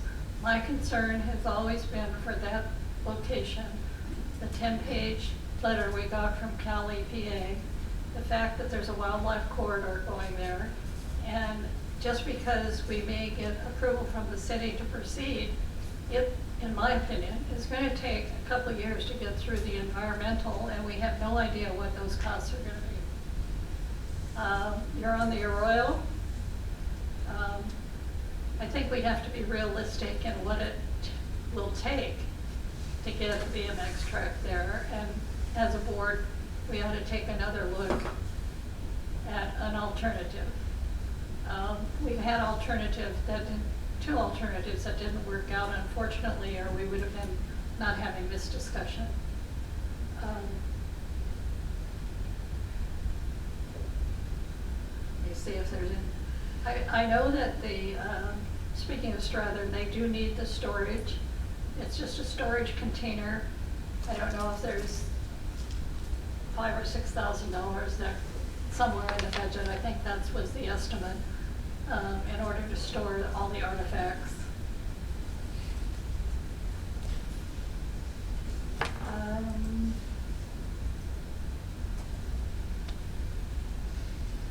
think that I was just going to comment on the e-bikes for the young people. The licensing, the state legislation is going through, and there's licensing requirements. So I think our rangers are going to have a little more, well, clout, so to speak, and maybe even police intervention on minor people 12 and under riding e-bikes, or even 16 and under. There's going to be licensing requirements. So we don't have any control over that, but it's what's happening, and I think maybe that'll give us a greater control over our situation here on the trails. That could be good clarity, but I'm making a distinction between a pedal assist bike that you actually bike and a full-on literal motorcycle that just happens to be electronic. And the thing is, by us not taking action, families in our community think it's totally legal because they go right past our park district right here. And when we don't stop them, more and more kids are asking, hey, can you buy me an electric motorcycle? It's allowed on the park district and on city streets. Their parents are honestly confused because their kids are not being stopped that often. Right. So, but I'll make that distinction. I mean, if you're pedaling, that's fine. But if you're passing cars and you're in 9th grade, that's not a good thing. Right. They also ride them to school now, like on streets. They're riding motorcycles to school. Really? Oh my God. Well, they're not being stopped, so they assumed it's allowed. Yeah, but I mean, it's a dangerous situation for them. Yes. Yes. I mean, we wouldn't give them a driver's license for a reason yet. Yeah, I mean, they don't have the sense of any fear. They just go for it, right? And I think I did mention I definitely wanted the equestrian center completed, and we're pretty close. I think we'll be back to us with the agreement, and they'll be operating it, so that's going to work out very well. And I think that's it. Did anyone else have any other comments? Yeah, I have one question for the district manager. Either I'm confused, or in terms of the activity center, I feel like there's two different conversations going on. So I want to clarify, because I want to make sure that I'm not confused. If my understanding is that putting aside building out the second floor, if we even do the structural things, adding the 10 feet downstairs, adding to the structure upstairs, that is what is causing the costs to go up astronomically. Am I misunderstanding that, or am I correct? I think there's 3 or 4 things that are causing. That's a piece of it, and that is a big chunk of it. But that is the one you mentioned first. As compared to our original budget. Right, and I know you mentioned the playground for That is $500,000. the structural, Right. adding the second floor, expanding the second floor, adding the 10 feet is what is adding a large amount of the cost. Right. Okay. And the reason I ask that, I'm sorry, the reason I ask that question is that the idea to to do the structural things and then maybe do the second floor another time, that the millions of dollars are going to go into doing the structural part. My point has been that we just go with the first floor. That's where the utility is going to come from. That's where the wow factor is going to be. If we build it out, if we do the structural part, that's where most of the money is going anyway. So if we're going to do that, we may as well just do the whole thing. It's kind of got to be an either or, because if you're going to spend the millions of dollars, then you may as well just do the whole second floor.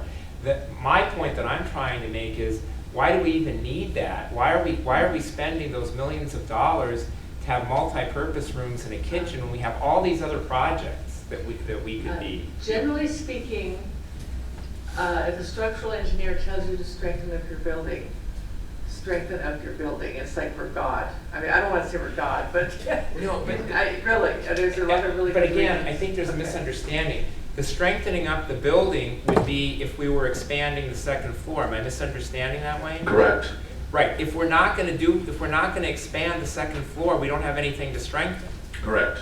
That's my point. But wouldn't it be worth it if we all understood and looked at the plans on how the building is structured and how those costs relate to the actual structure? I would feel more comfortable if I looked at the plans and understood. I think having another working meeting just on the district office is a really good idea. I mean, there's nothing to be lost by understanding the plan. Yeah, I just don't want anything to get delayed further. I don't want the activity center to get delayed. I don't want other projects to get delayed. I mean, the answer is clear that the whole structural thing has to do, if we're going to expand the second floor, that's where the millions of dollars are coming in. There's no structural issue if we're not going to expand the second floor. But what we're going to have to do, if we don't expand the second floor, is the plans are going to have to be modified. No, you just build out the first floor, and you have your recreation area. That's where all the activity is going to be. You don't need to do anything else with the second floor. Is it that simple, Wayne? I think we're having two different conversations. Wayne? Yeah, Sorry. Is it that simple? Is it that simple to take out the Just not build out the second floor? At this point in time, I'm going to say yes, because we don't have the working drawings yet, so I can tell the architect to stop. That's the whole thing. They haven't begun doing the working drawings yet. This is the time to tell me if you want to stop it right now, before they get into it. That it will shorten up the timeline because there is no structural work. And I mean, it wouldn't hurt to have a scheduled item and go over the plans, so we all understood it. Yeah, because we're having, like you said, like Director Avila says, two different conversations, and we're not seeing the big picture. If we're going to do that, then I think we need to agendize that like sooner rather than later. Because again, listen to what Wayne is saying. If we don't make the decision like ASAP, then you're going to have your designers going into this extra work and this extra design, and you're going to be spending money and time that you don't need to spend. So if we're going to do that, let's just do that this ASAP. I just want to understand it better, and see the plan. Can we put it on our next agenda? Yeah, I have a plan to go through all of the comments and everything, so I have clear direction, which includes Okay. that item. I'm done. So we can have that on our next agenda. Well, let me go through the calendar here, because other things. Dan, before you go through the calendar, listening to my fellow board members' feedback and adjust my priorities somewhat, and then I know you're gonna go through that. My priorities, the top couple, it doesn't really matter if you say 1 or 2, but Rancho Santa Phase 4, I agree, a parking lot would be a nice luxury, but if that's the expense of another project, it's not gonna get more kids to play sports if there's a nice parking lot. For the lights, I'm open to the 2 stages for sure, and maybe the 3rd stage. I don't want to say it's a priority to add lights to Oak Park, not knowing anything about the pricing of it, because priorities means how important is it. So if we find out that pricing is low, I'll be very excited about if it's a much more extensive project that might go into a long-term plan. For the BMX part, I would like to, I know we discussed it briefly, a timeline, putting on the agenda. I'd like to do that in the near future. It doesn't have to be the next meeting. I know the members of the community can give us feedback before then, but the reason is there could be alternative sites, there could be alternative plans. Maybe the best plan is to build something more like what Sapwe has. Maybe by best, I mean the most feasible. If it's going to be no park or not a BMX certified track, but it's a bike park, I like that better than no bike park. And if it could be a BMX track, that's my top choice. But we can't really discuss that as we wait for the city. So I'd like to put that on the agenda in the near future so we could get community input on those ideas. For the Activity Center Phase 3, I know Dan, you're about to mention that. And then after that, we need clarity on the pool, a little bit on the state budget. And then I have listed as a priority, but on the top, the question center. And then lastly, Ed, you brought up some comments about Strathern. I want to point out that in the past, but not in the recent future, there's been a disconnect because there was events like the Civil War. It wasn't about slavery. It was about 2 honorable sides that went to war. But they've changed, and I've seen that. But as a teacher, it takes a long time to get over that part because you teach students it was about slavery, and then you get an invite to counteract what you just taught them to find out it wasn't about slavery. But that said, our current volunteers and our staff members have done a good job of making more culturally responsive events that look at who our community is and invite them in to do a variety of varied activities. So I appreciate the experimentation, like the Steampunk Festival, and other events that might see, like maybe there's an audience that are missing Dia de los Muertos. So I do appreciate that there's been efforts to improve those things. Yeah, let me just comment in response to what the chair said. Again, I think there's a complete misunderstanding about what I was trying to say about Strathern. I think it's a valuable park. I want to see it survive, and what I see right now is an unsustainable plan. And the other thing, again, I think there was a misunderstanding. When I was talking about attendance, I was just talking about general attendance at Strathern. My understanding is the wedding revenue is going as we'd like it to go. And again, Jeannie's work on that was excellent. So my concern is the long-term sustainability of that park, and the burden, not just the burden that it's putting on the park district, but that eventually it could become an unsustainable burden. So I think some of the things I said there were misconstrued. So if I could, I took some notes. I just want to walk the board through a series of questions based on all of your comments so that I make sure I have consensus direction and follow up for what I think I heard. If I'm remiss, I took notes on some of the other things.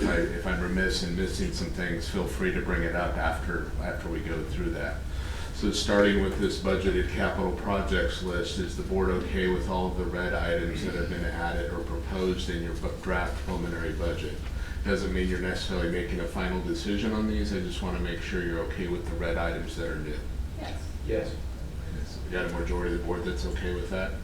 Okay, on the sports field lighting for Rancho Madera and Rancho Capo, I heard all of you say that this is a high priority for you. Do you guys want to add $750,000 to this budget for Rancho Madera and Rancho Capo? No. Okay. Yes, I would. I mean, everything should be, again, the 750 is much better spent there than on multi-purpose. Okay, so I'm hearing admit we need to talk about that a little bit. If we recall the discussion on Rancho Madera, if I recall, the people, I mean, it wasn't as critical there as it was in other places. That's up to you guys. I'm just asking. I heard some of you say this is important, and What I'm what I saying need is to know like- if you want to like a add another priority should be 750 to others. that line item. Yeah, I think we do. I think we just have to bite the bullet. And I it. do. I think, yeah. So I'm hearing 2 people, so if we need to vote, we can do that, or whatever. I But I'm think hearing, my distinction is I don't view them all as the same priority. The first 2 are critical. The third one, in the future, we can add $700,000, but I'm not passionately of like, they need to happen remotely in the same time period. The first 2 were talked about as safety concerns. Right. The third, from all my conversations, was it's a nice to have. We'd like it eventually, but it's not a That's fine. priority. so it sounds like we need to take a vote on adding 750 to that line item. I'm hearing 2, so, May I have a motion? No, we don't need a motion, we just need a vote, right? or vote's fine, yeah. Yeah. You're just looking for a consensus to know how to, I mean, it's, again, it can either be taken out or added to the budget at some point. You just need a direction. Yes. So my direction is yes, add it. My direction is that we should eventually do it, but not necessarily as part of this budget, so no. Is there a motion? Oh, we're just doing it by I consensus. think you got it. By consensus. By consensus? Consensus? Okay. Mine would be no. Is it a no, by, is it a no by consensus? Just a minute, I need the consensus, please. Kate, do you want to add 750 for Rancho Madera and Rancho Tahoe or not? No, You have 3 of them already said they want to hold off. Oh, yeah, I'm just trying to be clear, I want to make sure. no, just hold off. I think Director We Gray can is hold right. off, I mean, we can do the Okay. first 2, Okay. definitely. So I'm not going to add 750 for that project. Yeah, and can we, we can discuss this again when we bring Absolutely. it back. Yeah, Absolutely. I want to actually check out and see Yeah. what the lighting situation is. Remember I this- haven't checked out that park, and so I just want to see This whether. is the first step in a multi-step Yeah, process so- with your budget, so. I can You tell have you, the I con- see it every night, and So it you have looks the- really good. So you have the consensus for now. I'd like to go check it out. 'Cause Okay. I don't have good eyes, and I know the lighting is dreadful at the other 2 locations we talked about. I just want to comparatively see. I heard that people wanted to get a price and a proposed location for a handball cart. Do you want us to bring back a price and a proposed location for a handball? I would say yes. Yes. Sure, yeah, bring back a price and a proposal. Okay. Yeah, and for, I wanna do it. heard a majority of you interested in adding lights at the Oak Park basketball court. Do we want to bring back a price estimate for that? I'm leaning heavily that way. I'm like Director Denner. I'd like to find out what it entails and the cost. Yeah, But that's what I'm my asking. lean You would be want- in that direction, but I would like to just know More, do what's you want involved. us to do some work to bring back a price for adding lighting to the Oak Park basketball court? Or replacing, I don't think it's adding, I think Okay. it's replacing. Yeah, I mean, getting pricing and a proposed, I think that's a good idea. It's Okay. replacing. Yeah, just pricing. Dan, if it's minimal work, I would say yes. Not to the point where you have a precise number, but just an estimate. Okay. Obviously, we're gonna follow up on the pickleball lines to see if we can get those done quickly. The storage container request, I heard one person say they were interested in that. Do you wanna add that to this budget? Yeah, this one for the Strather, their 2 requests are really inexpensive, I think we should. I heard one person mention the one request, which is the storage container. I didn't hear about the second one, and one person said it. So I wanna know, do we wanna add, because one person mentioned it, do we wanna add that or not? What is the second one? The siding on the barber shop. The siding on the barber shop. How much is that? Those seem 18,000. That's expensive. How much? 18 is what she told us. Is that right, Wayne? So do you guys want to add the storage container and the siding at the barber shop to this budget at this point? Yes. Okay. Yeah. Yes? Okay. Let me work through this a little bit. I heard all of your priorities, and those are generally already on here, give and take some dollars and final planning and stuff, so not gonna ask about that. Relative to the pickleball, I heard Josh say he wants to put that in our longer term plan for more pickleball in Simi Valley. we don't have any money for that project right now, but I heard him say that would be a priority for him. Yeah, I agree. I comment on pickleball in my comments. I absolutely agree. 100%. So what I would do is in our plan, I would add it to next year, and then I would know that's a priority of yours, and as we got more money and as we know how these things cost, that would be high on my list to consider for, you know, recommended funding. I'm not gonna recommend that yet, but we want it high on the priority list for future planning. Okay. I agree to that, but it's because there's two questions in my mind. One is, if we want to convert courts, it'd be easy to say that tonight because the tennis players are not here. But do we want to convert courts? And the second question is, how much does it cost? Because it might be a good price, but we don't want to even convert the courts. So maybe the next year. I think that's why it's on the longer term. I think there's a whole vision there, just community discussion. Okay. I think it's adding it to the long-term vision for the district. Relative to the activity center, I heard there was a desire to get more information. So there's two things. Do we want tonight, based on Director Avila, to scope back the project now, or do you guys want to have a session to get more information before you make that decision? So my vote is definitely, I'm ready to scope back now. That's what I'm asking. If the board is going the other direction, especially in light of what Wayne said, then, and we already know that the second June meeting is going to likely start later. I would ask that it be on the first June meeting, because otherwise we're defeating the purpose if we don't have that discussion soon. So that meeting is in 3 weeks. I would have it at that point, because otherwise you're putting Wayne and the design team at a disadvantage. So, Okay. but I'm ready to do away with it now. I also want, if I could, Ed, I also want to give Wayne time to research that, and so I don't think if we wait until either the 5th or the 19th will be fine, because we can tell the architect not to do that. So we will target the 5th unless Wayne needs more time for the 19th. Yeah, let's ask Wayne, because I think he already has the answer right now. But if we want it as part of a formal meeting, can you do it in 3 weeks, Wayne? Yes. Okay. I mean, I really do want to see the plans and understand it better. Yeah. I do too. If we just had the architect, had him just stop for a week or two, well, and then we'd have our meeting, and then he could proceed for whatever it's setting. My stance on this, I am not remotely convinced to pull back. I think it's a delicate ecosystem. I think it's a huge draw. I think it makes it a destination. I think it answers the question in the community if there's nothing to do in Simi Valley. And this has the potential to draw for multiple people in multiple ways. And we'll have that discussion on June 5th when everybody has more information and Wayne can put together. I like that because although Director Avila could be right about the timeline issues, also just would like to see a plan. If we're not going to do that part, it might be an amenity that we shift from upstairs to downstairs, or maybe we don't. I have a few more questions. I also heard that there was a desire to talk about the BMX track again. I would suggest we do that maybe in July or August or sometime, so we'll get the budget done on the 19th and then come back and talk about the BMX track again. I heard somebody wanted to bring that back. Brian, I think you said that. That's good. So we'll bring that as a future board item, right? We'll keep the number where it is now and bring that back. And then I heard Ed want to talk about Strather. If we want to do that, I just want to know, do we want to agendize that in some time period the next 3 or 4 months? Yeah, it's not urgent like some of the other things, but at some point I think we need to have that discussion. The one thing I would ask is, there's certainly there's a huge BMX community. There's certainly a handful of key players.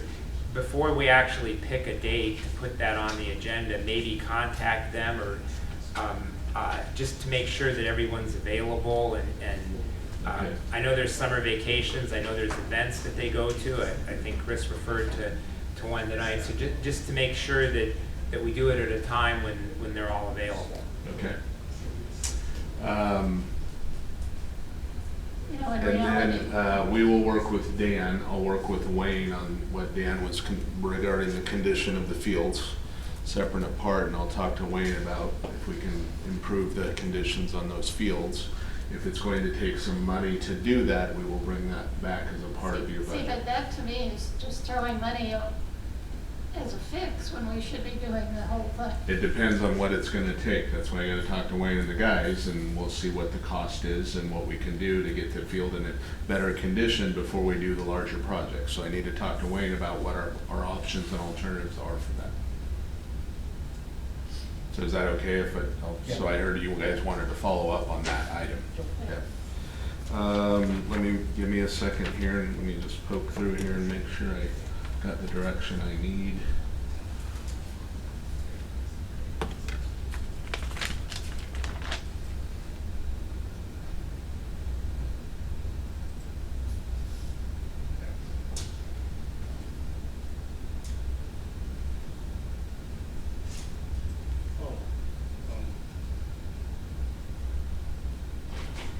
Looking at the comments here, if you bear with me for a minute. Wayne, did you want to share something? No, Brian had mentioned some discussion about cost accounting in Oak Park. Do you want me to bring that up back at one of your hearings? I'm not saying the 19th, but you guys, the rest of you want to take a peek at that? Yeah, that might be a good idea. When was the last time we looked at that? Was It's been a while. it? Yeah. Okay, it's probably time. Yeah. So I may bring that back in as a part of the July hearing or the August hearing. But we'll have If I'll that add works for in the follow-up. staff schedule to Okay. do that, I Okay. wouldn't put it as like. the Yeah, number for me, one I can priority, take it or but- leave it. I mean, Okay, all right.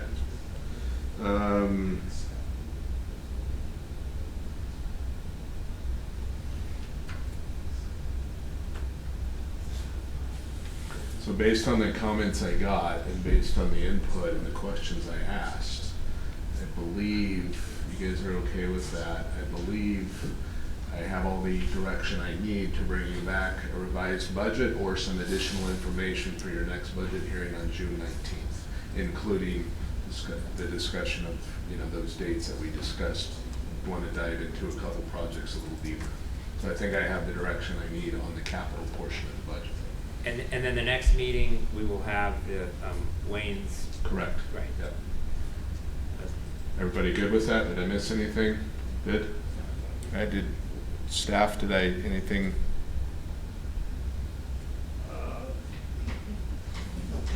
Hate to say this, but I just realized I won't be here for the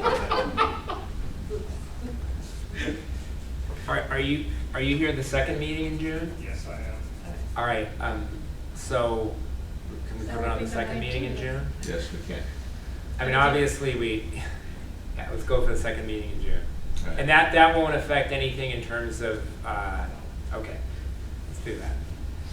Dan, I remember earlier you said after this item, we'd probably take a break, but before we might do that, could we tell the audience what we're doing after the break? Yes, so we're taking a break. This is called the CAT. We divide our budget into two portions generally.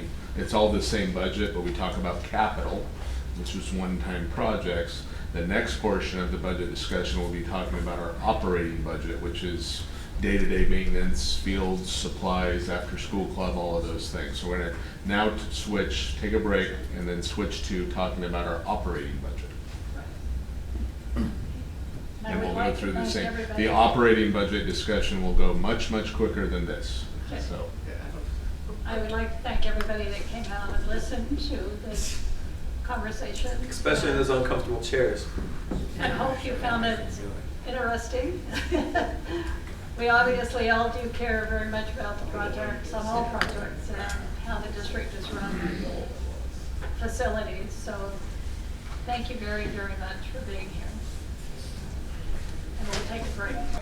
Call the meeting to order at 9:55, back to order, and we'll continue with the budget discussion. Thank you, Alex. If you could put the PowerPoint back up, please. All right, board, this part of the budget will go much quicker. I've got a little agenda for us. It'll be the same process. I'll present the operating budget. The board will ask if you have any clarifying questions, we'll do that. Then we'll open it up for public comment, and then you guys can give me any direction you may want on the operating budget. Here's kind of the agenda. I'm going to review the all fund summary. We have 8 different funds, I believe. We're going to spend a little bit of time on our largest fund and the one that's the most discretionary, which is the general fund. I'm going to walk you through the changes to that and any new items we have. Then I'll briefly summarize the assessment funds and the Gulf Fund. There's some other items related to your deliberation that I want to make you aware of, and then we'll move into public comment and into any items you want to give direction. So this is your proposed draft preliminary budget. This shows the revenue and expenditures in each of the funds we have. You can see as proposed, all of these funds are balanced. So we're in pretty healthy, I wouldn't say healthy, we're in stable fiscal condition. We were healthier a couple years ago, but we're now in a stable fiscal condition, I would say. Recognize that a large part of this 76 million is capital, 16 million, and then within the golf course fund there's some more capital. So, and then in the general fund there's some reserves that total. So I would say not all in total, this includes capital and operating. The takeaway here that this is what we're proposing is a balanced budget across the board in all of the funds. I'm not going to go through this. This is in your packet. It's just for demonstration purposes for the public, but this just gives you, this is the general fund. This is a summary of the general fund. This gives you your revenues going back a couple of years with the proposed budget for, this is property taxes, recreation revenues, subtotal for operating, and then expenditures and that, and you can see the budget is balanced. So that's just a depiction to show the high level general fund budget. This is a summary of the general fund. So your current budget for 23-24 is 34.7 million. That's in the current year. Of that 34.7, there's 22.6 million that's for ongoing operating costs, and there's 12 million that's reserves.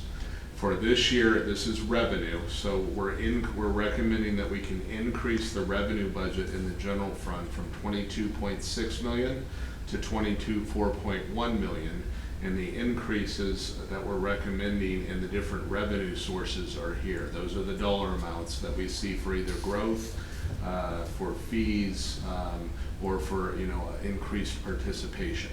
So from this year to next year, it's increasing from 22.6 to 24.9 as proposed. On the one-time side, it's increasing from 12 million to 13.6 million on the revenue side. On the expenditure side, so this is expenses, your current budget is balanced, so you have 22.6 million in current budgeted expenses. The base budget has been adjusted by 1.4 million on the expense side. There's 400,000 of that 1.4 million is for part-time. The board's increased. We've got more part-time hours still coming out of COVID. We've got more demand, but the board has also increased pay for the part-timers. So of the 1.4 million, about 400,000 of that is for more part-time. There's another amount in that line item for compensation for other employees. The board's currently in discussions on that, so that's included in that number. We've got another $150,000 for PERS. That cost has gone up. We've got another $150,000 for health benefits. Do you remember the board elected to provide some more health benefits based on the extreme increase in health costs? We've got another $140,000 for more water costs in there. And then we've got more money for insurance. So between all of those things, the budget's been increased by that amount. In addition to that, I wanted to point this out because it's somewhat unique, and it's just, so the assessment fund, as we've been talking about, is not keeping pace with the cost of what the assessment has historically paid for. So as we as employee compensation and other things go up in excess of 3%, and as electricity costs go up in excess of 3%, the revenue in the assessment fund doesn't keep up with what the historical costs are, which means that a part of that cost, particularly electricity, needs to be absorbed back into the general fund. So on an ongoing basis, me and the staff are not recommending any new ongoing costs in terms of new positions, new stuff, any of that, and it's just with the base budget adjustments plus the electricity, and you can see when you add that together, it's 24.1 million, and your revenue on the other slide, it's balanced budget with the 24.179 million. On the one-time amount, these are things that we just talked about in your capital budget, but on the one-time amount, we use one-time money for one-time things. We've got ranger supplies and equipment, some computer replacements, which we try to do every year. We do some. We've got the general election in there. These are the same vehicles that you saw in the capital list. We got the Vietnam War Memorial in here at $25,000. That's coming up next year. The digital sign and the vehicle replacements. So out of that one-time money, we're recommending those things which you just reviewed in your capital outlay budget. The assessment fund, this provides two options. This is the Simi Valley assessment. You can see there's no assumption here. It's just if you approve the assessment with no CPI, this is the estimated revenue. If you improve the assessment with a 3% item, this is an estimated revenue. So what happens is you can see that the reserve changes dependent on the CPI or not. What's going to change there is the amount of money that the general fund has to absorb relative to the CPI. The same is true for Oak Park. We've given two options. Depending on what the board decides, we'll adjust the general fund wherever the board decides on the assessment on the CPI or the 3%. This is another assessment fund. It is not subject to CPI. This isn't one that you review every year. It was set up under a different law. This is a summary of that assessment fund. It's an Oak Park assessment fund. This is the revenue it generates, and those are the proposed expenses in that fund. Janitorial, sewer, some more electricity, some gas, different things there. This is your golf fund. The golf fund continues to be healthy. This shows you the historical revenue. This is a combination of both golf courses. So you can see the revenue, 5.2 million, 4.7, 5.5. We're proposing 5.7 in revenue there. This is capital money that's generated to support the irrigation project and different capital projects. And then this is your historical expenditure, or this is your proposed budget for history. You can see that the golf fund is projected to net at about $500,000 in revenue or expenditures, which then goes into the reserve fund for future capital projects at the golf courts which are planned. And that is your summary of the fund. Just the board's keenly aware of this, just for the public and a reminder. Long term, we had flexibility, and that flexibility is shrinking. Costs are exceeding, or revenue is not keeping pace with doing business. Inflation continues to be, we see construction costs, cost of materials, food, all of those things continue to be higher, just like we see out in us shopping in the world. Employee compensation and benefits, particularly in the benefits area with PERS and healthcare costs, those continue to rise. Same thing that I mentioned before, our insurance costs are exceeding our revenue capability. Cayugas just put out a new 5-year rate schedule, a draft. They're proposing a 25% increase in water rates over the next 5 years. To put that in perspective, not including the golf course, we spend about 2.2 million in water. 25% of that is about 500,000. So I'm expecting our water costs could go up in the general fund about 500,000 over the next 4 or 5 years. And then this is, I've got some money reserved in the budget for opening the activity center. That way it's there while we have the capacity. So we've got money in the budget because that's mentioned here is that because as we look toward opening that, we're going to need quite a big chunk of expenditures to add to the budget. So we're planning for that now. With that, I'm ready for questions, and we can take any public comment after the questions. Any questions? I do have a quick question on the page with assessment fund summary 30-1. Yes.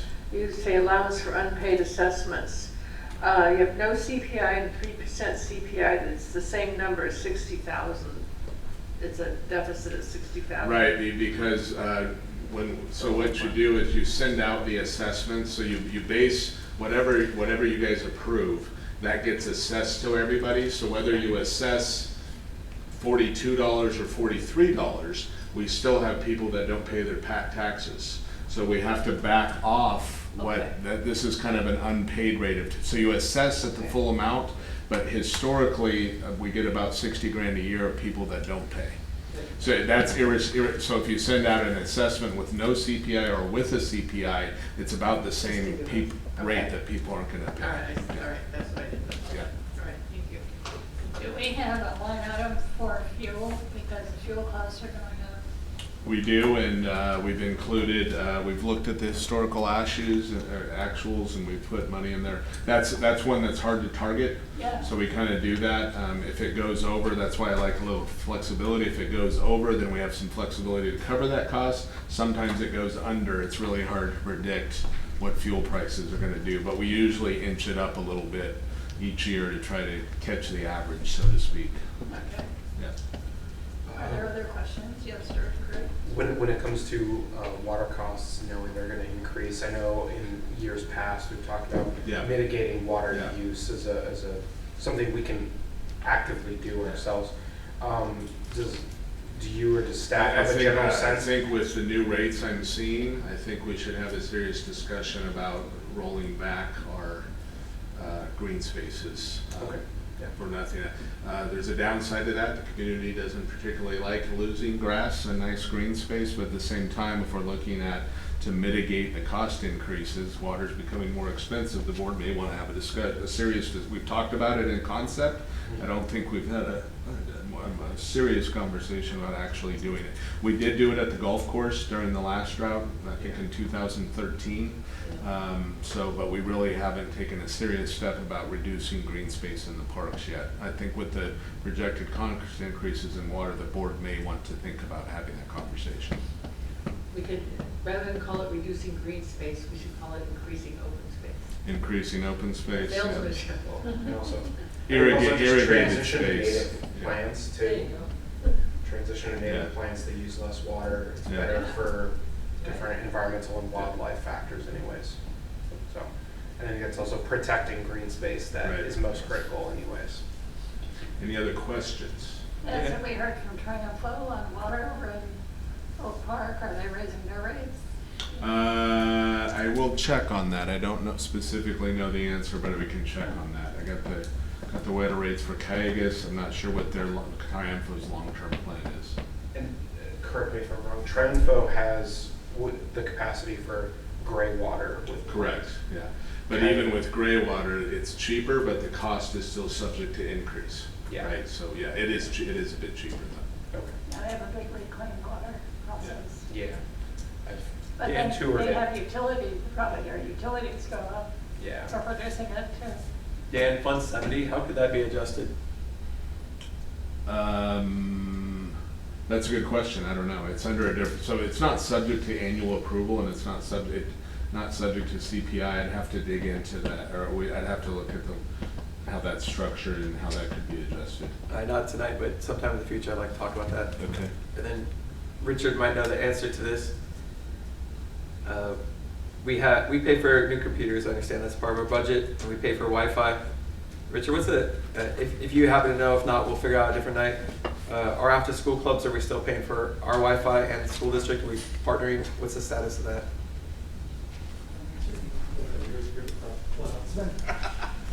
I don't think much my has changed. ASC hat hasn't been on in some time, but it's collaborative, but it's not. We don't utilize school district Wi-Fi at every single location. So there are some locations where we've utilized Site Server, which is a third party that comes in.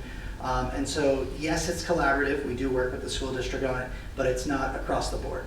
Is that partially just based off the physical space, or an issue? I think it has to do with proximity of where the buildings are to the rest of the buildings on campus and ability to deliver the amount of bandwidth that we need for operations at particular sites.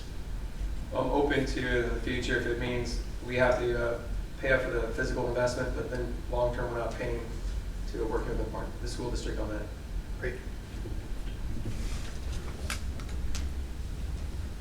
Are there any other questions, staff? No? Public comment? Public comment? Yes. Is there anyone in the audience that would like to speak to this item? Yes. If I need to fill out a green card, I certainly can. Respect the process. Oh, there we go. So just want to introduce myself. My name is Kareem Gibran. I'm actually trustee of the Simi Valley Unified School District. I'm here as a part of Leadership Simi Valley. So I'm auditing the board meeting here tonight. Came from coaching volleyball at one of your great parks. Just want to put in a word of appreciation to what you do. It's been a big part of my growing up in Simi Valley, here with my kids, and our collaboration with joint use agreements on certain fields and facilities is great. My kids were playing Simi youth soccer on a field that we share, and we work to make sure that that's provided for the community. So I know you guys are going through a lot of deliberations. We're trying to do more with less, and I appreciate that. It's very similar to what we're trying to do with a lot of our bond projects. And the ELOP has come up a few times. If there's ways that we can collaborate more and be more efficient, we're certainly open to that. I think bring that through staff, and we certainly think that's a great use of funds that have come through to support students that need a little bit of extra help after school. And just want to say thank you, and I also have contributed to the golf fund and now helping you guys over the last few years, and I continue to plan on doing that. So just wanted to say hello, and I'm here late because I respect all your time, and I'll keep it brief and just want to say hello. Thank you and for say coming out. thanks. Yeah. Thank you very much. See you. Good to see you, Bree. Alex, is there anybody on Zoom? If you could take down the PowerPoint for a moment so we can see that. The Zoom folks, yeah. Is there anybody on Zoom that would like to make public comment? Looks like it's all staff at this point. Okay, I think we're good. Chair on public comment. Does the board have any comment? So if I could, Alex, if you could put the PowerPoint back up, I'll walk the board through a series of questions if I could, make sure I got the direction I need. Director Denner? 1 second. Are you guys fine with the base budget operating recommendations? Anybody that wants any change to the, okay. Are you guys fine with the additional recommended items, which that is basically the capital stuff you already saw? Yeah. We're still have yet a decision to make on the assessment fund, but you're good with the assessment fund recommendations as proposed? Right, I just want to make one With the comment. two options, yeah. Right, I just want to make one comment on that. I don't think we should be presenting the two options. I don't think, this has been my philosophy since I've been on the board. I don't think the option of an increase should be presented until an increase has been voted on. And that's why I consistently vote no, even on the procedural aspects leading up to these. So I just want to make that clear. I think what I was trying to do is, before we used to assume the increase, so now I've done both of them, both alternatives, so without Right, a which recommendation. It's I understand. that only takes us about 10% closer. Yeah. I'm just voicing, Yeah. I disapprove that method of handling. Okay. Are you guys okay with the budget as proposed right now? Remember, we have 3 more hearings, so we still have public input, there's still time, and just your draft preliminary budget, I'll be bringing you back a final preliminary budget to adopt on the 19th. Is there anything you want to change in the Gulf Fund? I did want to mention another thing has come up just recently is the parking lot at Rancho at Simi Hills is in really rough shape.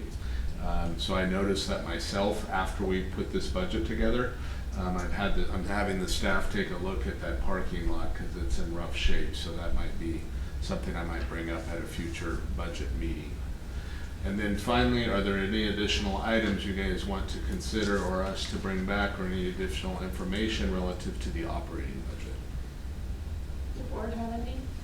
No, I think this looks very well thought out and careful. My only concern is that the costs, as you say, costs are rising faster than revenues. It seems like that's Yep. cause for concern. Yep. Not just here. Everywhere. Everywhere. Yeah, I mean, everything's Yep. expensive.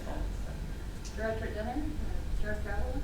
I do have a comment on reducing water. I think we should do that in the next year before the next drought happens.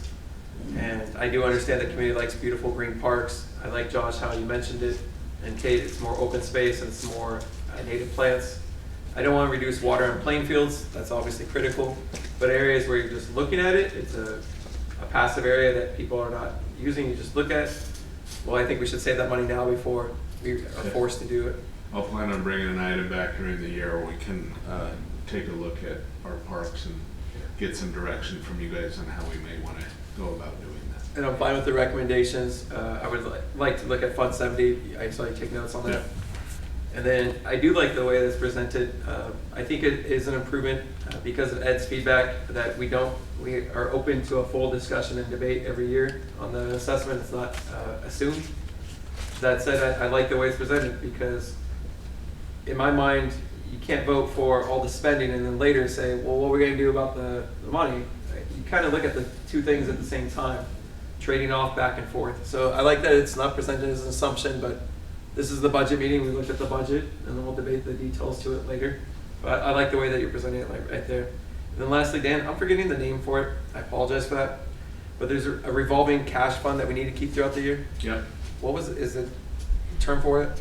That's our cash flow reserve. So within, when we go to it,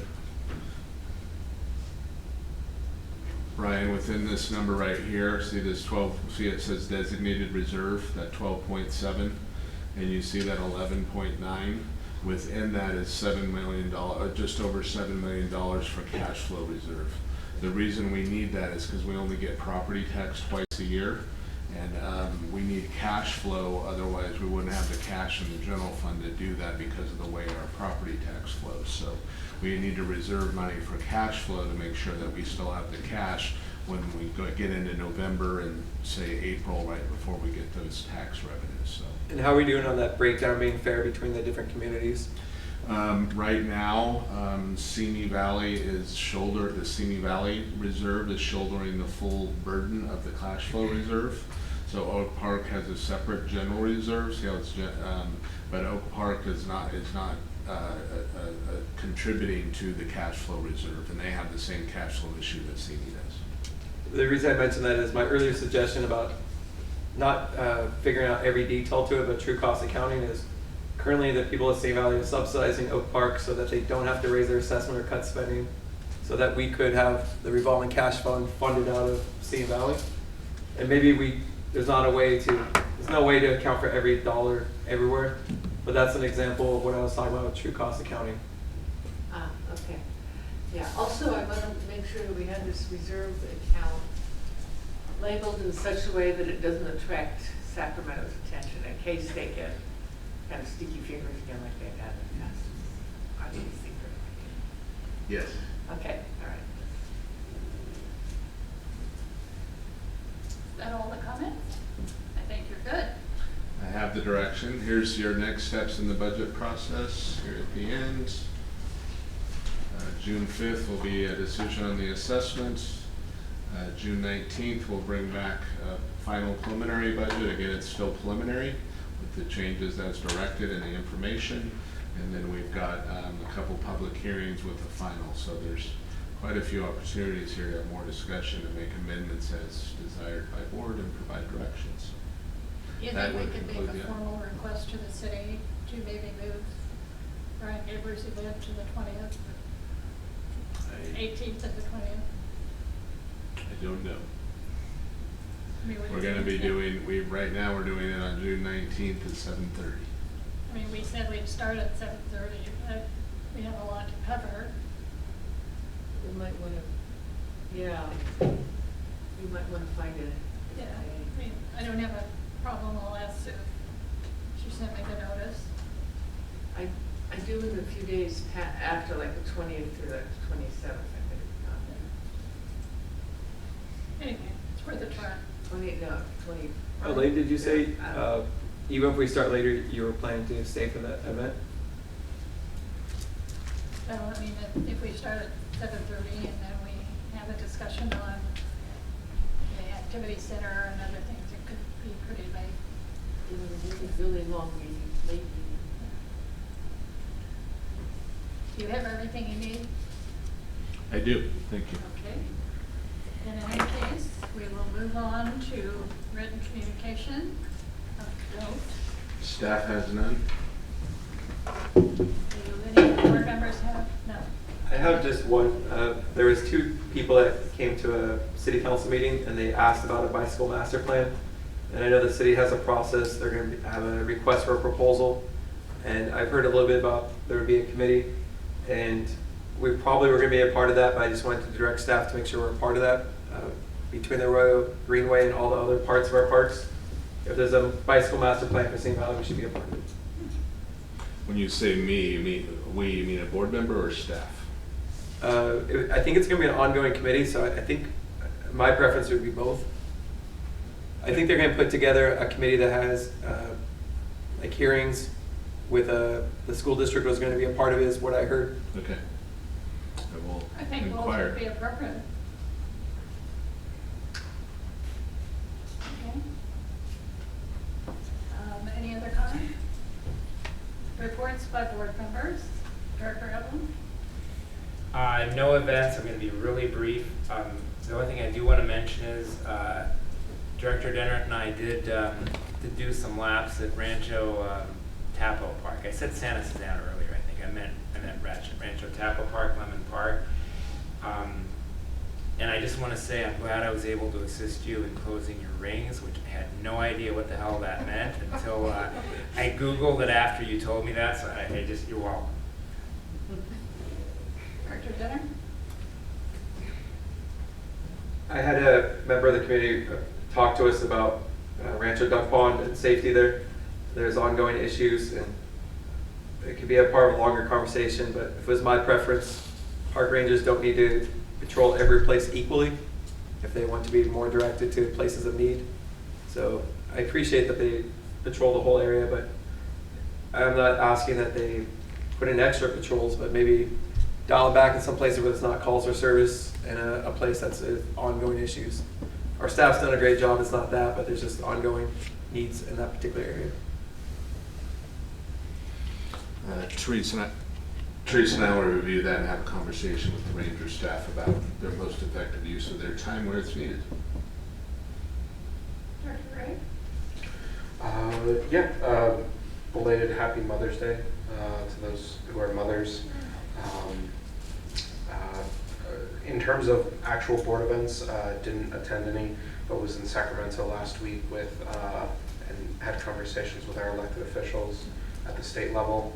And then otherwise have continued to participate and monitor pickleball activities at Duck Park. And then I'll just say, looking forward to the Happy Face Music Festival, along with several other fantastic RSRPD events this month and next. And just want to double check with staff, remembering that June 1st is the start of Pride Month. And I think it would continue to behoove us to note that on social media and in other instances at or near the beginning of the month rather than late into the month. Okay. That's it for me. Director Brian? Yes, I attended the street fair and staffed the booth for an hour or so. And I'm glad that we have a presence there. I think we should keep doing it because people see us and they know that we're here. That's good. I attended the Historical Society meeting with Chair Freeman, and you heard what they needed. They just need stuff, maintenance and everything. I went to the Wellness Expo this morning, and we had a presence there too. We had a booth at the Wellness Expo, which is good because, as we all know, parks are essential for mental, spiritual, and physical well-being, which we found out during COVID. So that's good. I'm glad that I've got a presence there. And I have new hearing aids, so I can hear pretty well. Oh, And I have a little app on my phone too, which kind of like relays it. It's very cool. So, and that's it for me. Okay. I had Strother, and we went over all the maintenance issues and some of the things, which, including the storage container. I had CSDA Legislative Committee, and that was over 3 hours. And it seems this year, I mean, I've been doing it now for 20 years, that the legislature has gotten a lot more intrusive into day-to-day operations. are operations that could affect the school district or the rules that Wayne would be faced with on contracts and subcontracts and asking the right to go onto the job sites and all the data that has to be sent up there, and I wonder what are they gonna do with all of the data once they get it, you know? It's kind of, it's actually, on some of the bills, I think it's a little insulting, as if we didn't know what we were doing on the local level. I mean, we're more balanced. We have a balanced budget, so we do know what we're doing. We know better than we do. Yeah. We do But what I we mean, do better than they do what they do. Well, Kate and I will be at lunch meeting next week in Sacramento, so we'll hear more about it. But I mean, even how we collect our Quimby fees, when we can collect them, what we have to do to collect them, I mean, this is a approved statewide ordinance. Anyway, our staff up there is working, I mean, overtime, trying to get compromises on these bills. It really is, I consider it intrusive. I'm sure you, for business, are finding it intrusive too. I have a street fair. I want to thank Richard and the staff. I mean, they get there at 5:30 in the morning to set up and take down, and it's a long day. And I really enjoy being there. And I think the staff does an incredible job of setting up the craft. And so thank you, Richard. Really appreciate it. I went to the cultural arts event last Saturday night where they honored Greg Stratton and Gary Thomas, who is our mayor's brother. They named the balcony after Greg and the lobby after Gary Thomas. And they honored Marie Bennett. And Marie Bennett has been on that foundation board for 17 years.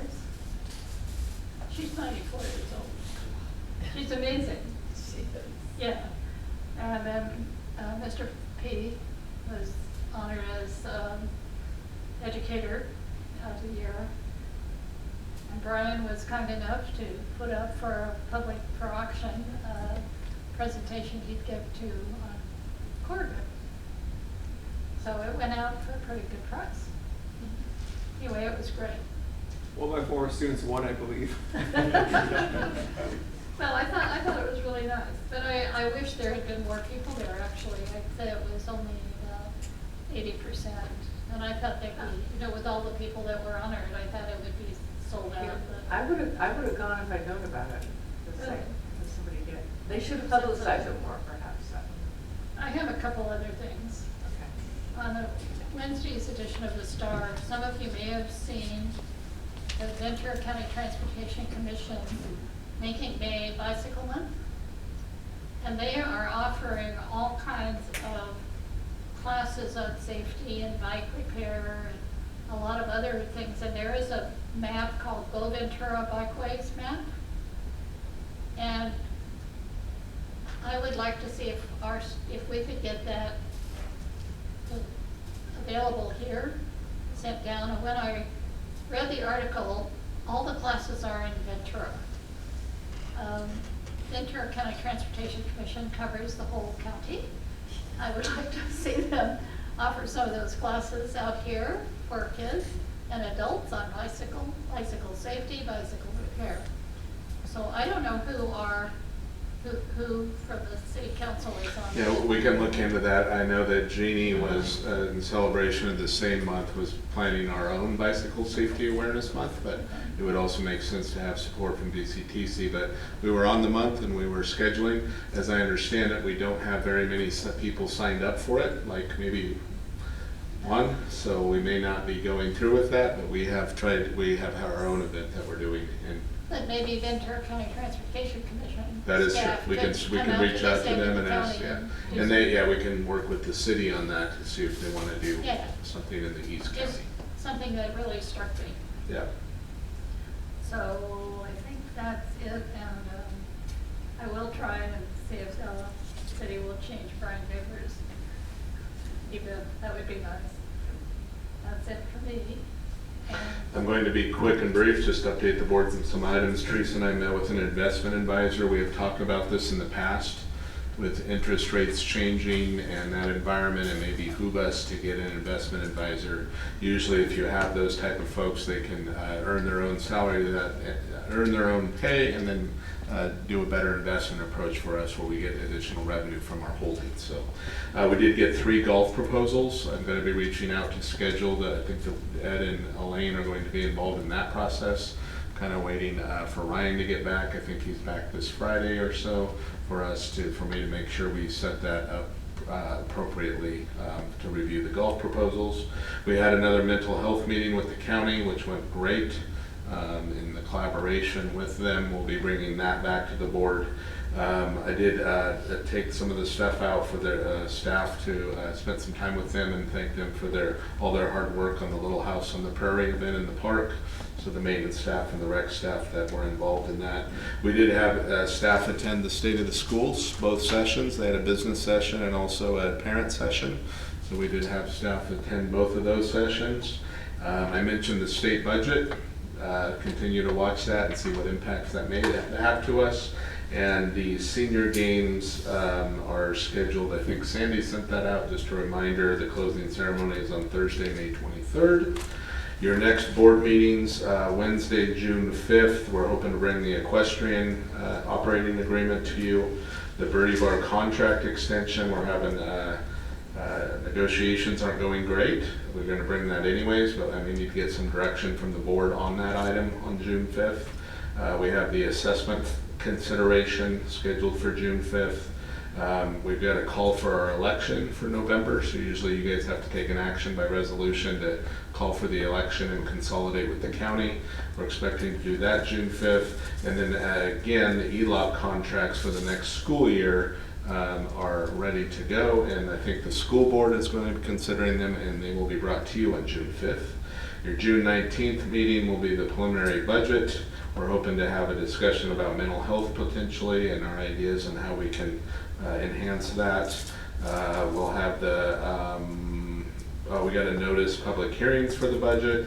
We'll have the for appropriations limit approval, and then a discussion about the activity center that we just added tonight for that meeting. So that concludes my comments. Okay. Any questions of the general manager? With that, we have a closed session. Yes, if I could ask Andrew, if he's still there, to take us into closed session. He'll introduce the items, and then I expect that we may have reportable action, so we'll have to come back into open session after the closed session. Andrew? Absolutely, thank you, Dan.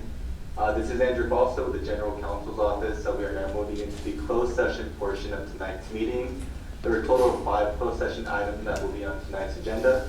First item on the closed session agenda is pursuant to Government Code Section 549, 56.9.